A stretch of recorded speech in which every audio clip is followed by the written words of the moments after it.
अस्सलाम वालेकुम and a very good morning. सुबह पाकिस्तान में आप सबको खुशामदीद कहते हैं। मैं हूं आपकी मेज़बान माहनूर कुरैशी और मेरे साथ हैं जी, मेरा नाम है जी यासिर रहमान और आपको सबको खुशामदीद भी कहते हैं और सुबह खैर भी कहते हैं और ये दुआ भी करते हैं कि अल्लाह रब्बुल इज़्ज़त आज के ये दिन आपका बहुत अच्छा गुज़रे, बहुत खुशगवार गुज़रे, अपनों के साथ गुज़रे और बाबरकत गुज़रे। बिल्कुल जनाब। और यासिर, मुझे ये बताइएगा कि अच्छा दिन गुजारने के लिए क्या करना चाहिए? सुबह उठ के अच्छा पहला काम ऐसा क्या हो? अच्छा दिन गुज़ारने के लिए सुबह उठ के सबसे पहले तो मेडिटेशन करनी चाहिए बिल्कुल, और उसके बाद फिर प्लान करना चाहिए दिन को। दिन जब को आप प्लान प्लान करना करते हैं तो चाहिए। फिर आपका दिन अच्छा गुज़र सकता बिल्कुल जनाब। और कुछ प्लानिंग्स जो होती हैं ना, वो हमारी आगे पीछे हो जाती हैं, लेकिन है। जी वो भी खूबसूरती होती है। और ऐसे ही हुआ क्रिकेट वर्ल्ड कप में। आईसीसी क्रिकेट वर्ल्ड कप की जानिब रुख करते हैं।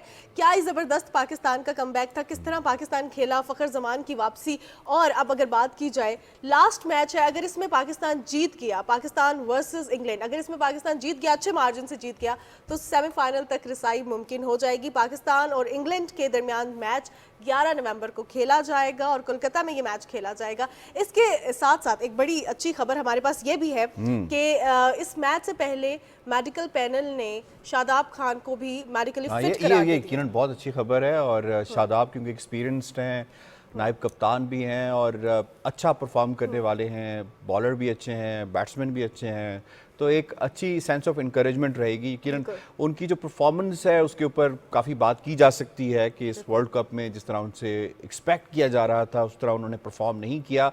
बट ये है कि पाकिस्तान के जैसे कमबैक हुआ है, इंग्लैंड के हवाले से यही हम कह सकते हैं कि उल्टी हो गई सब तदबीरें, कुछ ना दवा ने काम किया। तो इंग्लैंड ने कोशिश बड़ी की बट ये कि समहाउ क्रिकेट गेम जो है उसको कहा जाता है कि इस गेम ऑफ लक भी है। यकीनन बिल्कुल अब आजकल तो बहुत ज़्यादा कैलकुलेटेड हो चुकी हुई है मूव, बिल्कुल उसके हिसाब से पाकिस्तान का यकीनन जो स्ट्रॉन्ग पॉइंट है कि पाकिस्तान टीम का सबसे स्ट्रॉन्ग पॉइंट यही है कि पाकिस्तान टीम जो है अनप्रिडिक्टेबल है। Very unpredictable. जी और हम जो है ना शायकीन इतने परेशान हो जाते हैं मैच से पहले कि होगा क्या, और ड्यूरिंग मैच जो है दुआएं भी चल रही होती हैं और सोशल मीडिया पे जो हमारी अपनी कमेंट्री होती है ना, वो बड़ी एग्जैक्टली। इंटरेस्टिंग होती है। इसके साथ साथ आपको ये भी बता दें कि श्रीलंका और न्यूजीलैंड के दरमियान मैच 9 नवंबर यानी परसों खेला जाएगा। अब उसका नतीजा पाकिस्तान पर कितना असरअंदाज होता है, इस पर बात करने के लिए हमारे साथ प्रोग्राम में एक्सपर्ट मौजूद है। क्रिकेट एक्सपर्ट खुरम शहजाद अवान हमारे साथ स्टूडियो में मौजूद है। अस्सलाम वालेकुम खुरम। अस्सलाम वालेकुम। खुरम, ये बताइएगा, ये जो करंट सिचुएशन है, पाकिस्तान की सिचुएशन हमने देखी बड़ी अनप्रेडिक्टेबल रही, कमबैक भी रहा, कुछ उसमें हमें लगा कि एग्रेसिव गेमिंग स्ट्रैटेजी है, कुछ में लगा अंडर कॉन्फिडेंट हो गए। तो अब आपको क्या लग रहा है, अब पाकिस्तान की गेमिंग स्ट्रैटेजी किस तरफ जा रही है? देखिए माशाल्लाह पाकिस्तान ने जिस तरह से वर्ल्ड कप में बाउंस बैक किया है, कम बैक किया है, स्पेशली आखिरी दो मैच जो जीते हैं back to back, specially last में। And full credit are goes to Fakhar Zaman, जिस तरह से उन्होंने एक एग्रेसिव इनिंग खेली, फिर साथ में जिस तरह से बाबर ज़मान ने उनका साथ दिया। देखें आप बाबर ज़मान आज़म के ऊपर जो है काफ़ी अरसे से एक इनिंग ड्यू थी जो वर्ल्ड कप में खेली थी। जिस तरह से Babar Azam is known captain for innings. Is batting जो है ना, दुनिया के नंबर बैटर भी हैं। फिर आते के साथ ही उन्होंने एक अच्छी पार्टनरशिप बिल्ड की फ़खर ज़मान के साथ जो है। और दूसरे एंड पे देखेंगे न्यूजीलैंड और जो श्रीलंका का मैच जो है, it will be very important for us. और दूसरा देखें कुदरत का भी निज़ाम है, जिस तरह से बारिश भी लास्ट टाइम भी हुई है और हमारे अभी हक भी हम में था देख वो रहे हैं। कुदरत का तो निज़ाम। 90% 70 to 90% जो रेन एक्सपेक्टेड है। अगर मैच नहीं होता तो एक एक पॉइंट मिल जाएगा जो पाकिस्तान के लिए बहुत इजी हो जाएगा। ठीक पर है। आप दूसरे एंड पे देखें तो अफगानिस्तान के भी अभी दो मैचेस बाकी हैं और अफगानिस्तान भी आउट नहीं हुआ, रेस में है। देखें लास्ट उन्होंने 3 जो हैं फॉर्मर जो हैं चैम्पियंस को हराया है, डिफेंडिंग चैम्पियन को हराया है और उनके पास भी चांस ओपन है। ये नहीं कि देखें उन्होंने भी अपसेट्स किए हैं, 2 बड़े अपसेट्स किए हैं, स्पेशली जो उन्होंने पाकिस्तान को हराया, फिर इंग्लैंड को हराया। और इस एंड पे देखें तो पाकिस्तान के फेवर में है कि इंग्लैंड की टीम उस तरह से फॉर्म में नहीं है। हालांकि इंग्लैंड जो है डबल आपको पता है कि चैंपियन है, बिल्कुल वाइट बॉल क्रिकेट के अंदर, वनडे में भी है, T20 में भी है। और पाकिस्तान को स्लाइटली एज उनके ऊपर हासिल है। ठीक है। ऐसा ये बताइए मल साहब, अगर बात करें इस स्टेडियम के हवाले से, one of the largest stadium in the world कह सकते हैं कि ये थर्ड लार्जेस्ट स्टेडियम है, तकरीबन 160 साल पुरानी ये स्टेडियम है। पाकिस्तान की यहाँ पे अच्छी तारीख भी रही है, पाकिस्तान ने अच्छा परफॉर्म भी किया है। अभी जो करंट टीम है, क्योंकि ये सारी वही टीम है जिसने यहाँ पे इंडिया में कभी पहले इसकी सॉइल पे खेला नहीं था, तो अब कोलकाता इसके लिए कैसा रहेगा और ख़ासतौर पे ईडन गार्डन्स ये इस टीम के लिए, और जो ये मौसमी हालात हैं, वेदर कंडीशंस हैं, वो कितनी फेवर करेंगी हमें या फेवर नहीं करेंगी, चैलेंजेस क्या होंगे? देखिए ईडन गार्डन की एक बहुत अच्छी हिस्ट्री है, एक वेरी ओल्डेस्ट ग्राउंड, स्पेशली जो है पहले वर्ल्ड सेकंड लार्जेस्ट था, अब वर्ल्ड थर्ड लार्जेस्ट है। पहले मेलबर्न था तो ये सेकंड था, जब से अहमदाबाद डेवलप हुआ 1,32,000 की कैपेसिटी है, तो अब now it's a third one, और इंडिया के अंदर सेकंड वन। इसके अंदर तकरीबन पाकिस्तान 70,000 लोग यहाँ पे जी हो सकते हैं। 70,000 प्लस कैपेसिटी, 90,000 का राउंड जो है। तो दूसरा ये है कि ईडन गार्डन के हवाले से यहाँ पे आपको पता है कि बहुत बड़े बड़े प्लेयर्स जो हैं, स्पेशली सौरव गंगोली जो वहाँ के दादा ऑफ क्रिकेट भी कहलाते हैं, एक वहाँ पे बड़े स्ट्रॉन्ग होल्ड है। फिर आपको पता है कि बॉलीवुड के जो स्टार हैं शाहरुख खान, उनकी टीम भी कोलकाता नाइट राइडर वहीं से है, बिलोंग करती है। और दूसरा ये कि आईपीएल के वहाँ बड़े मैचेस होते हैं, पाकिस्तान की बड़ी खुशगवार यादें हैं, स्पेशली और जो ना भूलने वाली है वो तो जो सचिन और उनको जो बोल्ड मारा था डॉल रेविट को शोएब अख्तर ने, वो तो आप भी याद है, इंडियंस को भी याद है, एक हिस्ट्री है इंडियंस को ज़्यादा याद जी। फिर इसके अलावा नेहरू कप की पाकिस्तान की वहाँ यादें हैं, नंबर ऑफ थिंग्स हैं वहाँ पर।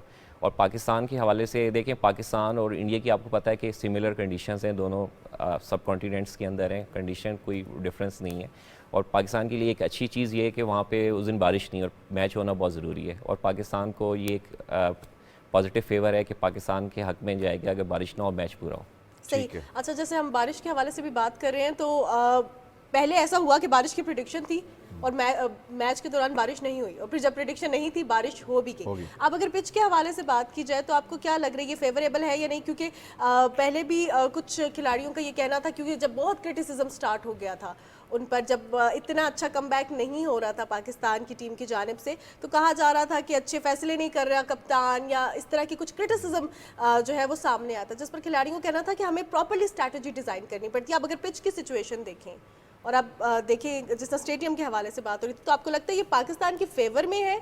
पाकिस्तान के बैटर्स को देखा जाए, पाकिस्तान के खिलाड़ियों को देखा जाए, या आपको लग रहा है कि थोड़ा सा टफ टाइम दे सकती है ये पिच? देखिए पहले जो आपने सवाल किया वेदर के हवाले से, देखें वेदर टोटली देखें दो चीज़ होती हैं, एक होती है कंट्रोलेबल, एक होती है अनकंट्रोलेबल। देखें ये तो अल्लाह के निज़ाम है, कुदरत का निज़ाम है, ये तो अनकंट्रोलेबल चीज़ है कि सम टाइम ऐसा होता है वेदर फोरकास्ट के अंदर बारिश होती है, बारिश नहीं होती, जब बारिश नहीं हुई होती है तो बारिश आ जाती है, तो इस तरह ही होता है। और दूसरा देखिए पाकिस्तान की टीम के हवाले से कोई ज़रूरी नहीं है कि पाकिस्तान को आप हर वक्त क्रिटिसाइज़ करें, बहुत ज़्यादा क्रिटिसाइज़ हो गया 4 लगातार पाकिस्तान जब मैच हारा, तो आप सोशल मीडिया देख लें, आपके जितने फॉर्मर एक्सपर्ट्स हैं बैठे हुए हैं, क्रिकेटर्स बैठे हुए हैं, हर टीवी चैनल के ऊपर बहुत ज़्यादा उनके ऊपर क्रिटिसिज्म हुआ।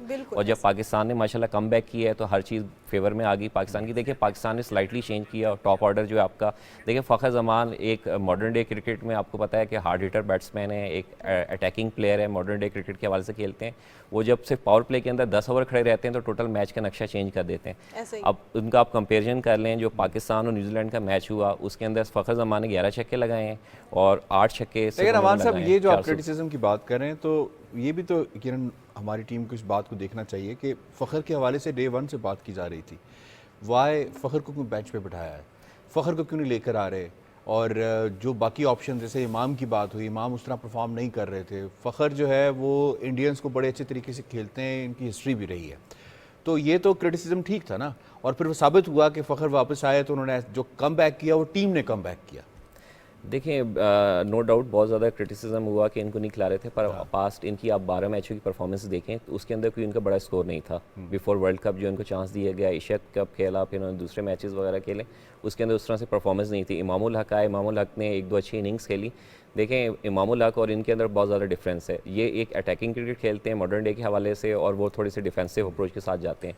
देखिए पाकिस्तान जब फ़खर जमान इंडक्ट नहीं हुए थे, आप इनका सिर्फ पावर प्ले का आप गेम देख लें, पाकिस्तान बहुत लैग कर रहा था, काफ़ी अरसे से पाकिस्तान ने पावर प्ले के अंदर कुछ छक्का वगैरह नहीं लगाया था। और देखें एक अच्छा कॉम्बिनेशन बन गया आपका टॉप ऑर्डर का, जिसके अंदर फ़खर जमान और अब्दुल्ला शफीक। देखिए Abdullah Shafique is a very good prospect, जिस तरह से वो बैटिंग करते हुए आ रहे हैं, एशिया कप से इन्होंने परफॉर्म करना स्टार्ट किया, डेब्यू में किया आपने, इन्होंने जो श्रीलंका के अगेंस्ट अपने डेब्यू श्रीलंका के अगेंस्ट मैच में 100 किया है, फिर उसके बाद से एक मैच्योर इनिंग खेलते हुए रहे हैं और अच्छी पार्टनरशिप बिल्ड करते हैं। बड़ी उनकी कॉन्फिडेंट बॉडी लैंग्वेज होती है, यानी ऐसा नहीं है कि वो नए हैं, जूनियर हैं तो वो सीखेंगे, मार्जिन देंगे, आउट होंगे, मतलब वो मार्जिन किसी को नहीं देते, वो अपना best perform in other hand देखें फ़खर जमान ने आते के साथ ही जो कमी थी वो पूरी कर दी है, एज ए ओपनर जो है आके देखिए अंडर बेल्ट जो अभी हम यहाँ पे मतलब सब बात कर रहे हैं बैटिंग के हवाले से, थोड़ी सी ज़रा बॉलिंग पे भी आ जाते हैं।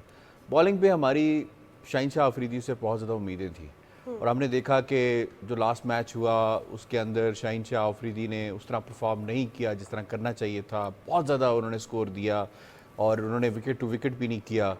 तो अभी हमें बॉलिंग एंड पे कहाँ कहाँ प्रॉब्लम्स आ रही हैं? अगर ये मैच होता है तो पहले हमें बॉलिंग पे जाना चाहिए पिच को देखते हुए या बैटिंग पे जाना चाहिए? आइडियली क्या होगा अगर टॉस जीत जाते हैं? देखिए टॉस ये तो देखें विकेट की कंडीशन वहाँ डिपेंड करता है कि विकेट किस तरह का बिहेवियर है। आपको पता है इससे पहले जो मैचेस हुए ऐसे कैसा उसका ट्रेंड है? देखिए उसके अंदर ये था कि वहाँ पे जो पहले बैटिंग की उनको भी स्लाइटली एज रहा है। दूसरा ये कि पाकिस्तान का जो बॉलिंग अटैक की आपने बात की शाहीन शाह के हवाले से, शाहीन शाह अफरीदी देखें उन्होंने रिसेंटली एक वर्ल्ड रिकॉर्ड भी काम किया, सबसे कम मैचेस में उन्होंने 100 विकेट्स भी किए। But he is not fit. देखें उन्होंने जब से वो आए हैं उन्होंने कम बैक किया है। I do agree with you, उस तरह से नहीं है 100% फिट। बात है ये कि उन्होंने अच्छी परफॉर्मेंस दी, अभी तक के वर्ल्ड कप के हाईएस्ट विकेट टेकर हैं पाकिस्तान की तरफ से। और दूसरा देखें शाहीन शाह का स्पेशल जो पहला जो स्पेल होता है ना, it will be a very crucial.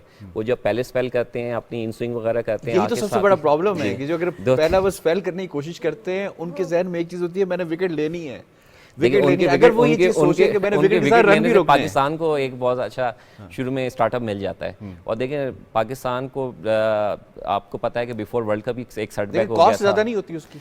देखिए लास्ट मैच में हुआ कॉस्टली रहे, 90 रन दिए, 85 रन आपके He's the most costly bowler we have Hasan Ali ने देखें 402 के अंदर 257 रन तो इन 3 फास्ट बॉलर्स के थे। देखिए उस विकेट के अंदर भी थोड़ा बिहेवियर था कि फ्लैट विकेट थी। आपने जिस तरह से पाकिस्तान की बैटिंग देखी और आपने इंटरव्यू भी सुना होगा फ़खर जमान और बाबर आजम का कि जिस तरह की विकेट थी, बॉल बहुत अच्छी कनेक्ट कर रही थी। अगर 450 रन भी होते तो पाकिस्तान वो भी मैच जीत सकता था। सही सही। अच्छा अब अगले मैच के हवाले से बात करें तो अगला मैच पाकिस्तान के लिए बहुत ज़रूरी है जीतना अच्छे मार्जिन से ताकि सेमीफाइनल तक रिसाई मुमकिन हो। अगर जो 9 नवंबर का मैच है श्रीलंका और न्यूजीलैंड के दरमियान, अगर न्यूजीलैंड श्रीलंका को हरा देता है तो पाकिस्तान को इंग्लैंड को हराने के लिए ऑब्वियसली कितने मार्जिन की जरूरत होगी ताकि सेमीफाइनल तक रिसाई हासिल कर सके? हम मैथमेटिक्स पे आ जाते हैं। देखिए इसके हवाले से मैं थोड़ा सा बताऊं कि श्रीलंका और न्यूजीलैंड का match it is very important.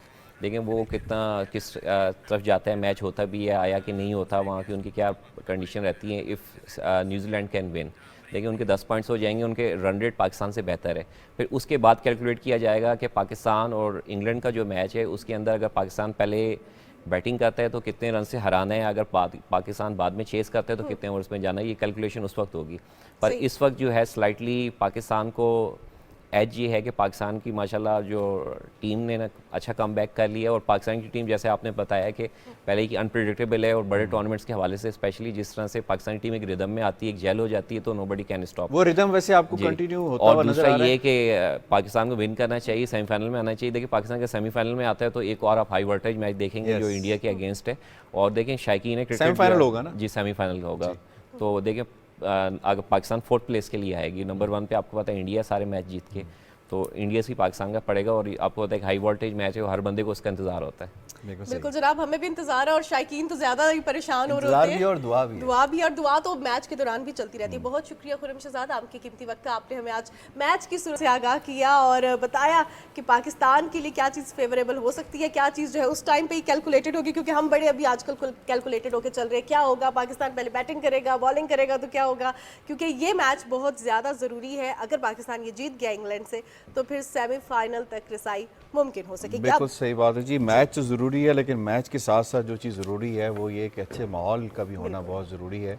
अच्छे माहौल में क्रिकेट भी खेली जा सकती है और अच्छे माहौल में सांस भी ली जा सकती है। माहौल की हम जब बात करें तो प्रॉब्लम हमें जो आ रहा है जी, इस वक्त सर्दियाँ जब भी आगाज़ होता है तो पहला सवाल यही होता है कि लाहौर में स्मॉग का क्या हाल है। लाहौर से कोई भी हमारा दोस्त रिलेटिव आता है तो हम उससे पूछते हैं स्मॉग की क्या कंडीशन है। और एक चीज़ ये भी है कि जब भी वहाँ से कोई बंदा आता है या हम जाते हैं लाहौर थोड़ी सी टाइम के लिए ही, तो हमारा गला ख़राब होता है, हमारी तबीयत ख़राब होती है। आपको एक बात बताऊँ, अभी एक रिसर्च हुई है उसके मुताबिक उन्होंने बताया कि जो एवरेज एज है लाहौरीज़ की वो तकरीबन 7 साल कम होगी स्मॉग की वजह से।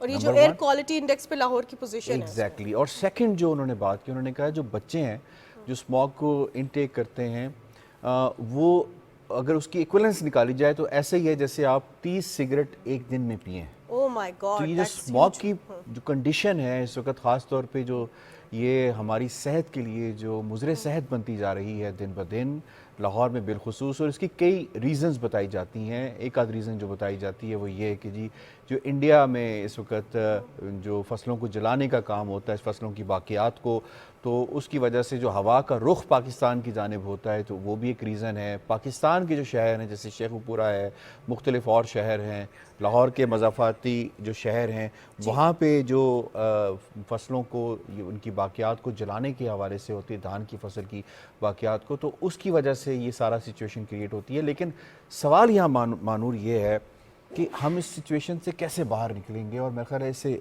इसका जवाब देने के लिए हमारे पास यहाँ पे बड़ी रेलेवेंट गेस्ट मौजूद हैं। डॉक्टर रुखसाना तारिक साहिबा माहिर हैं माहौलियात की और असिस्टेंट प्रोफेसर हैं शोबा माहौलियात बैनुल-अक़वामी इस्लामिक यूनिवर्सिटी इस्लामाबाद।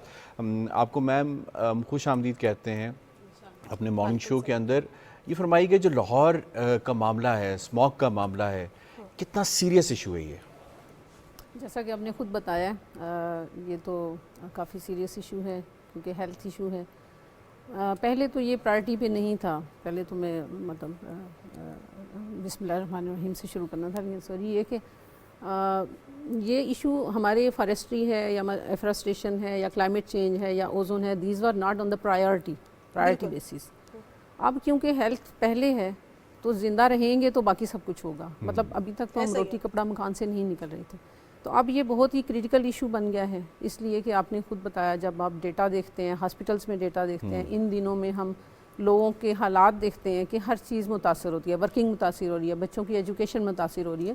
तो it's a very very serious issue. और now the time has come कि हम इसको फर्स्ट प्रायोरिटी पे लेकर आएँ, हम इसको सीरियस लें और चीज़ों को सारे मतलब डिपार्टमेंट्स को और स्टेक होल्डर्स को आपस में इंटीग्रेशन करके तो कुछ हल सोचना होगा। सही। अच्छा डॉक्टर रुखसाना, हमने देखा कि एयर क्वालिटी इंडेक्स पे पाकिस्तान में बहुत से शहर हैं जो कि एक ऐसी पोजीशन पे हैं जो कि मोस्ट डेंजरस है। जैसे लाहौर है 383, अब लाहौर का ये नंबर चल रहा है। अब दैट इज 300 से लेके 500 तक जो सिटीज इस कैटेगरी में आती हैं वो बहुत खतरनाक सिचुएशन में होती हैं। ऐसे में क्या करना चाहिए? ऐसे में मास्क तो पहन रहे हैं लोग, ये तो मैंने खुद भी देखा कि काफ़ी अरसे से इवन इस्लामाबाद में भी लोग मास्क पहन के बाहर निकल रहे हैं, लेकिन और क्या क्या एहतियाती तदबीर हैं जो हमने इख्तियार करी? क्योंकि ये सिचुएशन ऐसी है कि इस पर टॉप पे है या सेकंड टॉप लाहौर आ रहा है, तो उसमें हमें प्रिकॉशनरी मेजर्स ही लेने हैं।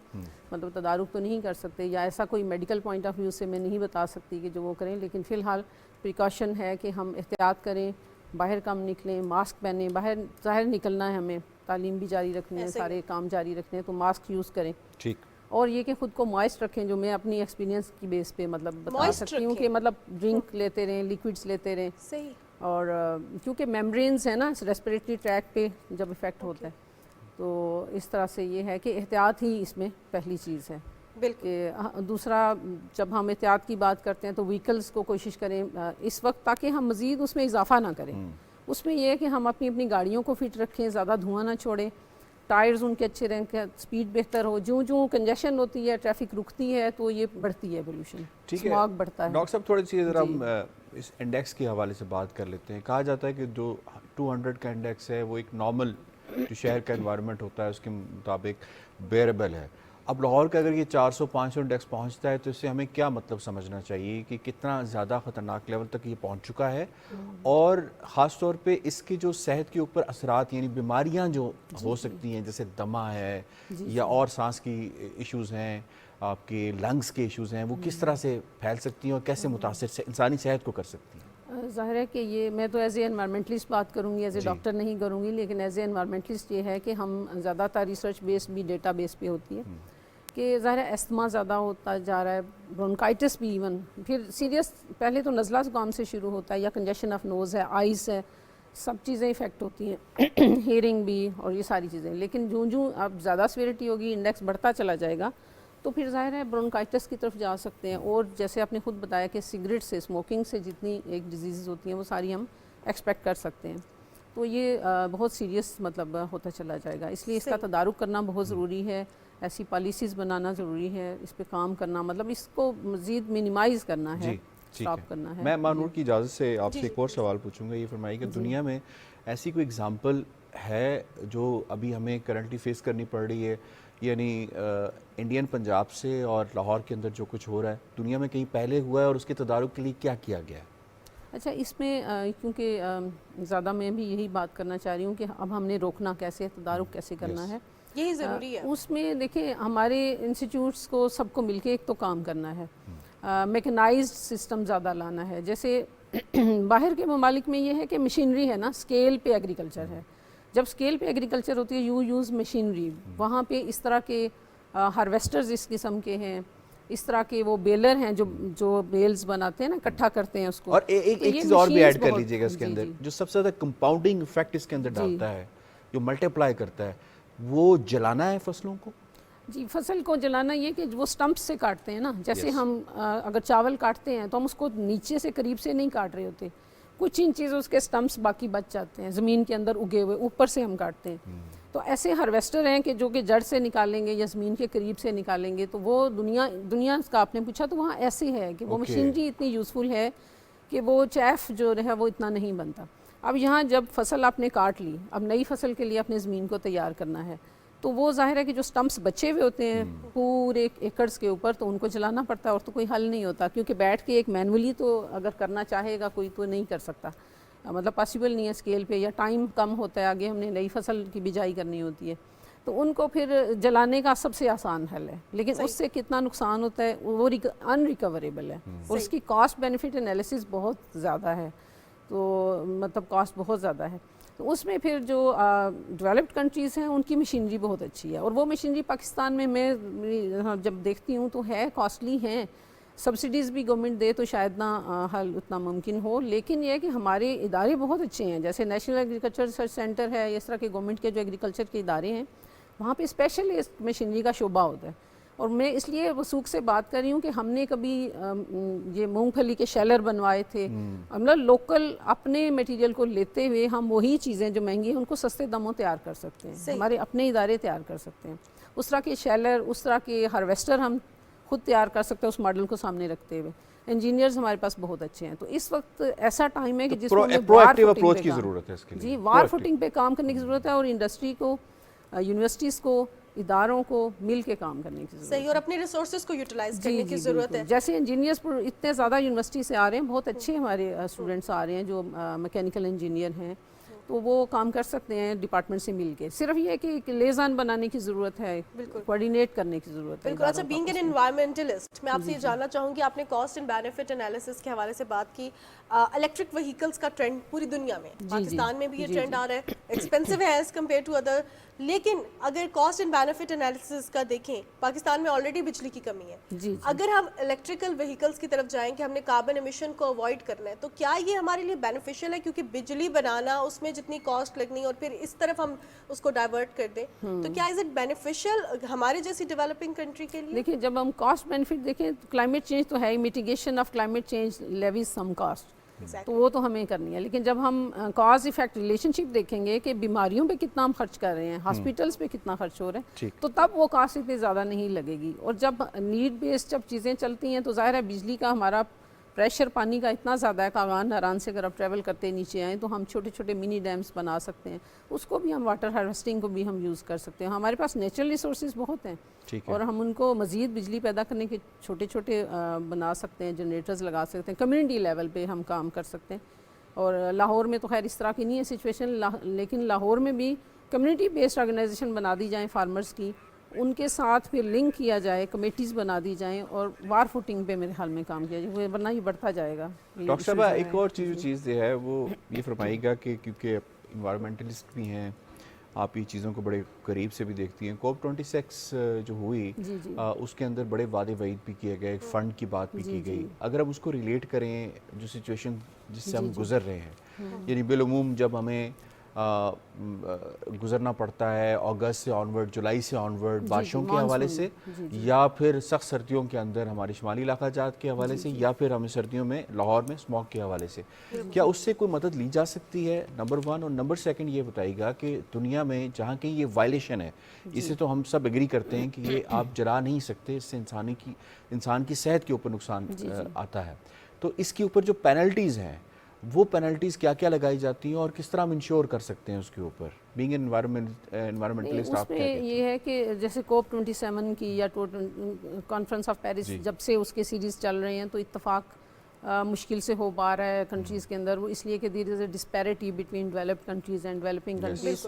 कि हम डेवलपिंग कंट्रीज़ का स्टांस ये होता है कि अब हम we have right to use our natural resources, ठीक है। जबकि डेवलप्ड कंट्रीज़ तो यूज़ कर चुके हैं। तो वो एक बैलेंस नहीं हो पा रहा कि इसमें किस तरह से किया जाए कि वो फंडिंग इधर आए, ताकि जो हम मिटिगेशन ऑफ क्लाइमेट चेंज के लिए कॉस्ट बियर करें तो उस कॉस्ट को थोड़ा सा हमें उसका मिलना चाहिए हिस्सा।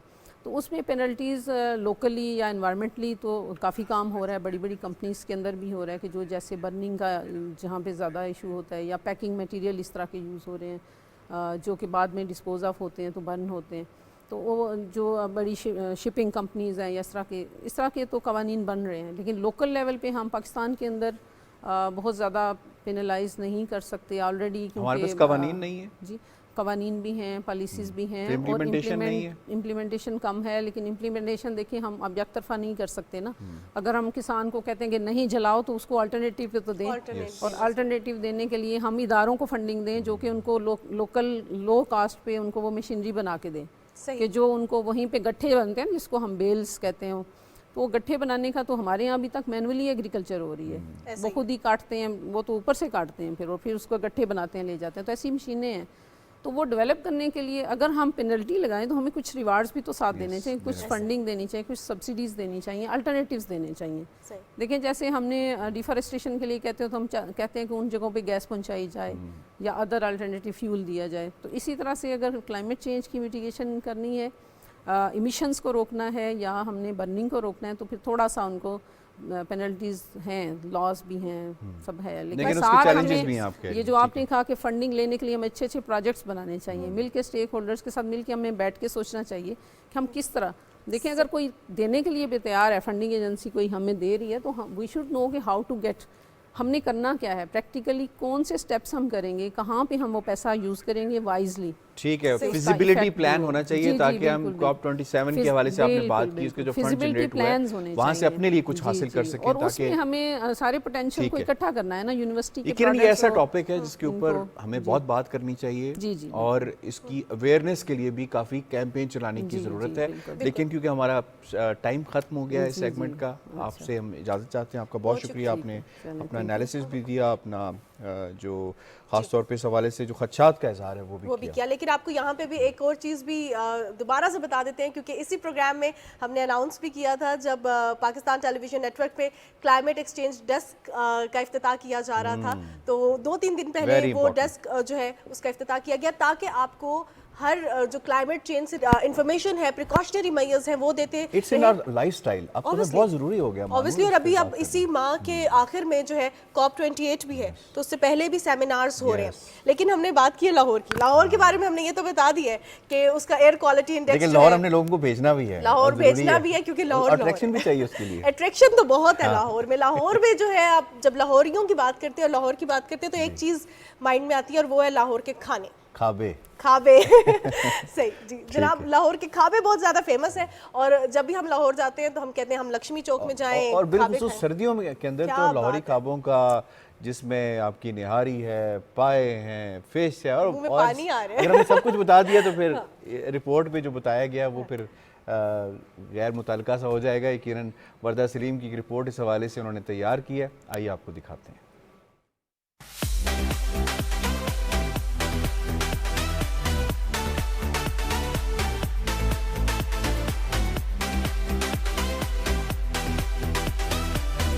मौसम सरमा अपने साथ मजे मजे की सौगातें लाता है। खाने पीने की अशिया भी ऐसे के नाम लेते ही मुंह में पानी आ जाए। जिंदा दिलाने लाहौर मशहूर लक्ष्मी चौक और रात के 11 बजे मुख्तलिफ होटलों पे रश मौसम सरमा का इस्तकबाल है। कोई सब्ज चाय से महजूज होता है तो कोई गर्म चाय या दूध पत्ती से। ऐसे में अगर गाजर का हलवा मिल जाए तो क्या ही बात है। जो हलवा दाल का, गाजर का बहुत ज़बरदस्त होता है, खाने का मज़ा भी आता है। ये सौगात है सर्दियों की। लोरिये बहुत शौकीन लोग हैं, खाने पीने आ रहे हैं, आज वीकेंड है। खाने पीने के शौकीन हजरात का कहना है कि सूप तो सर्दियों की आमद का एहसास दिलाता है। सूप वगैरह भी हम ये बच्चे पी लेते हैं, और ये हलवा वगैरह जो है बड़े शौक से खाते हैं। ये जैसे ही मौसम बदलता है तो अक्सर लोग यहाँ पे खाने के, सर्दियों के लिए स्पेशली ऐसी चीज़ या फिश या देसी चिकन या मटन वगैरह खाने के लिए आते हैं। सर्दियों की रात हो, खाने पीने की गर्म अशिया हो और यारों की संगत अहले लाहौर का ही तो खासा है, और उस पे अगर वीकेंड हो तो घर जाने को किसका दिल चाहेगा।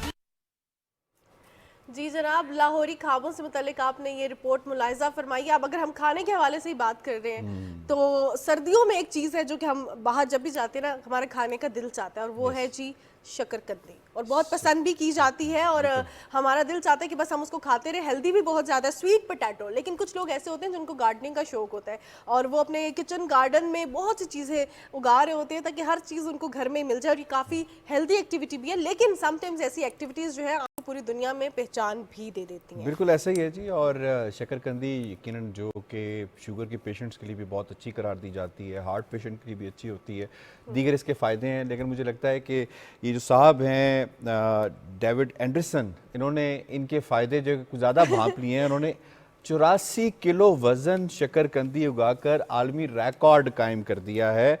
और जनाब इसको विटनेस करने के लिए उन्होंने वाशिंगटन काउंटी के शेरिफ को भी बुलाया और इसके साथ साथ जॉर्जिया के एक्सटेंशन एजेंट को भी बुलाया। और ज़राए अबलाग से गुफ्तगू करते हुए डेविड का ये कहना था कि आलू उगाने के लिए इस साल ये मौसम नहायत अच्छा है। अब मेरा सवाल ये है मानूर कि इतनी बड़ी शकरकंदी इन्होंने उगा तो ली है, अब इसे खाएगा कौन कौन? बिल्कुल जनाब, और मुझे लगता है जितना बड़ा अगर फल और सब्जी हो ना, उसको काटना, उसका साइज, उसका जायका भी समटाइम्स जो है मुझे लगता है इनको पूरी काउंटी को अपने बुलाना पड़ेगा इसकी दावत के लिए, और उसके बाद फिर इसे रखनी पड़ेगी। यकीनन ये अच्छी चीज़ है। जो किचन गार्डनिंग है ये बहुत अच्छा एक लेटेस्ट डेवलपमेंट के अंदर जितने भी लोग हैं जो ये कहते हैं कि जो जहनी अमराज का शिकार हैं या डिप्रेशन का शिकार होते हैं, किचन गार्डनिंग के बारे में ये कहा जाता है कि वो एक ऐसा ज़बरदस्त नुस्खा है जो आपको इस बीमारी से दूर कर देता है और ज़िंदगी में वापस लेकर आता है।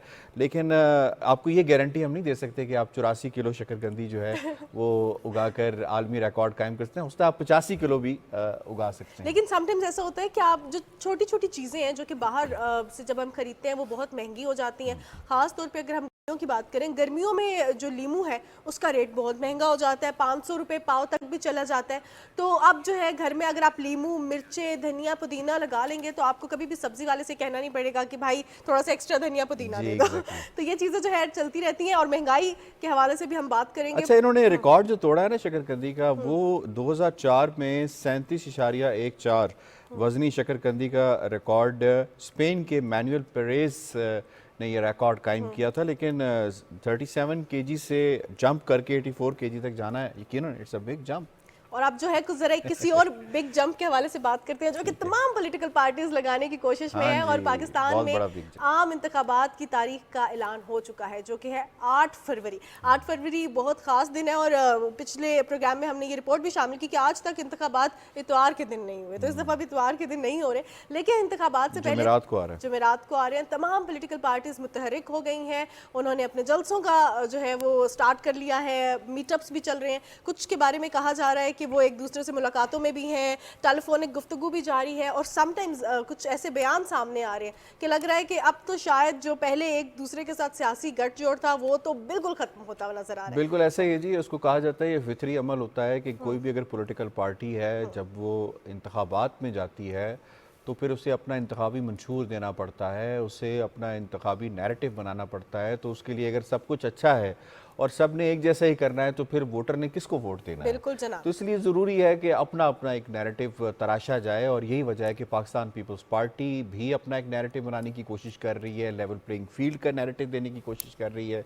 पाकिस्तान मुस्लिम लीग नवाज बात कर रही है कि जी हम 2017 में जो तरक्की छोड़ कर गए थे हम वहीं से कंटिन्यू करेंगे। और जो 16 महीने की वो कहते हैं कि ये तो हमने मुल्क को डिफ़ॉल्ट में जाने से बचाया है, तो इसको आप काउंट ना करें। 2017 से अब आपने आगाज़ शुरू करना है। और उसके बाद जो पीटीआई है वो भी कह रही है कि जी हमें लेवल प्लेइंग फील्ड चाहिए। आईपीपी का अपना एक नैरेटिव है और परवेज़ खटक साहब की जमात उसका अपना एक नैरेटिव है। ये सारे नैरेटिव्स को इकट्ठा करें तो ये मुंतज होते हैं जाके 8 फरवरी के हवाले से, जिसकी तरफ आपने इशारा किया। इस पर मज़ीद बात करेंगे। फ़ारूक फैसल खान साहब ने सीनियर सहाफ़ी हैं, हमें ज्वाइन किया है हमारे इस मॉर्निंग शो में। फ़ारूक साहब आपको हम खुश आमदीद कहते हैं। जी फ़ारूक साहब, आप मुझे सुन पा रहे हैं तो ये फरमाइएगा, अगर हम बात करें ख़ास तौर पे मुस्लिम लीग नवाज़ के बयानिए के हवाले से, और मुस्लिम लीग नवाज़ के कायद ने मीटिंग्स को भी चेयर करना शुरू कर दिया है और इसके साथ साथ वो ये चाह रहे हैं कि अब उनकी जो बाकी पार्टीज़ के हेड्स हैं उनके साथ मुलाकात हो, बिलखुसूस वो जो पीडीएम का हिस्सा थे। तो इसको हम क्या कह सकते हैं, बाकायदा इंतखाबी मुहिम का आगाज़ हो चुका है और ख़ास तौर पे जो मुलाकातें हैं वो सीट एडजस्टमेंट के हवाले से हो रही हैं या वो लेवल प्लेइंग फील्ड को फैलाने और बांटने के हवाले से हो रही हैं? देखें, ये जो मुलाकातें, आप इलेक्शन मुहिम का भी आगाज़ हो चुका है और इलेक्शन सीज़न का भी आगाज़ हो चुका है, और बिलखसूस आपने पाकिस्तान मुस्लिम लीग नून की बात की है और उनके कायद नवाज शरीफ जो 3 दफ़ा के साबिक़ वज़ीर आज़म है, वो वतन वापस आ चुके हैं और उन्होंने अपनी सियासी सरगर्मियों का आगाज़ शुरू कर दिया है।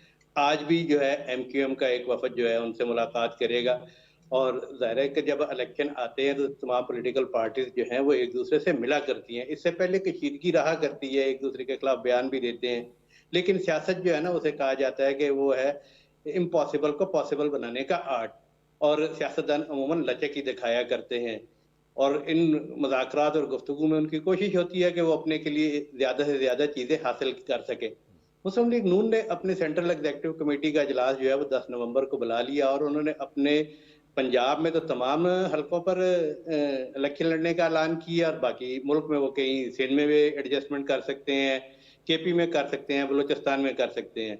मुस्लिम लीग नून ने अपनी पार्टी के जो इलेक्शन लड़ना चाह रहे हैं उनसे टिकट्स भी तलब कर लिए हैं। तो हम देखेंगे कि आइना 10 तारीख के बाद जो है मियां नवाज शरीफ जो है मुल्कगीर दौरों पर निकलेंगे।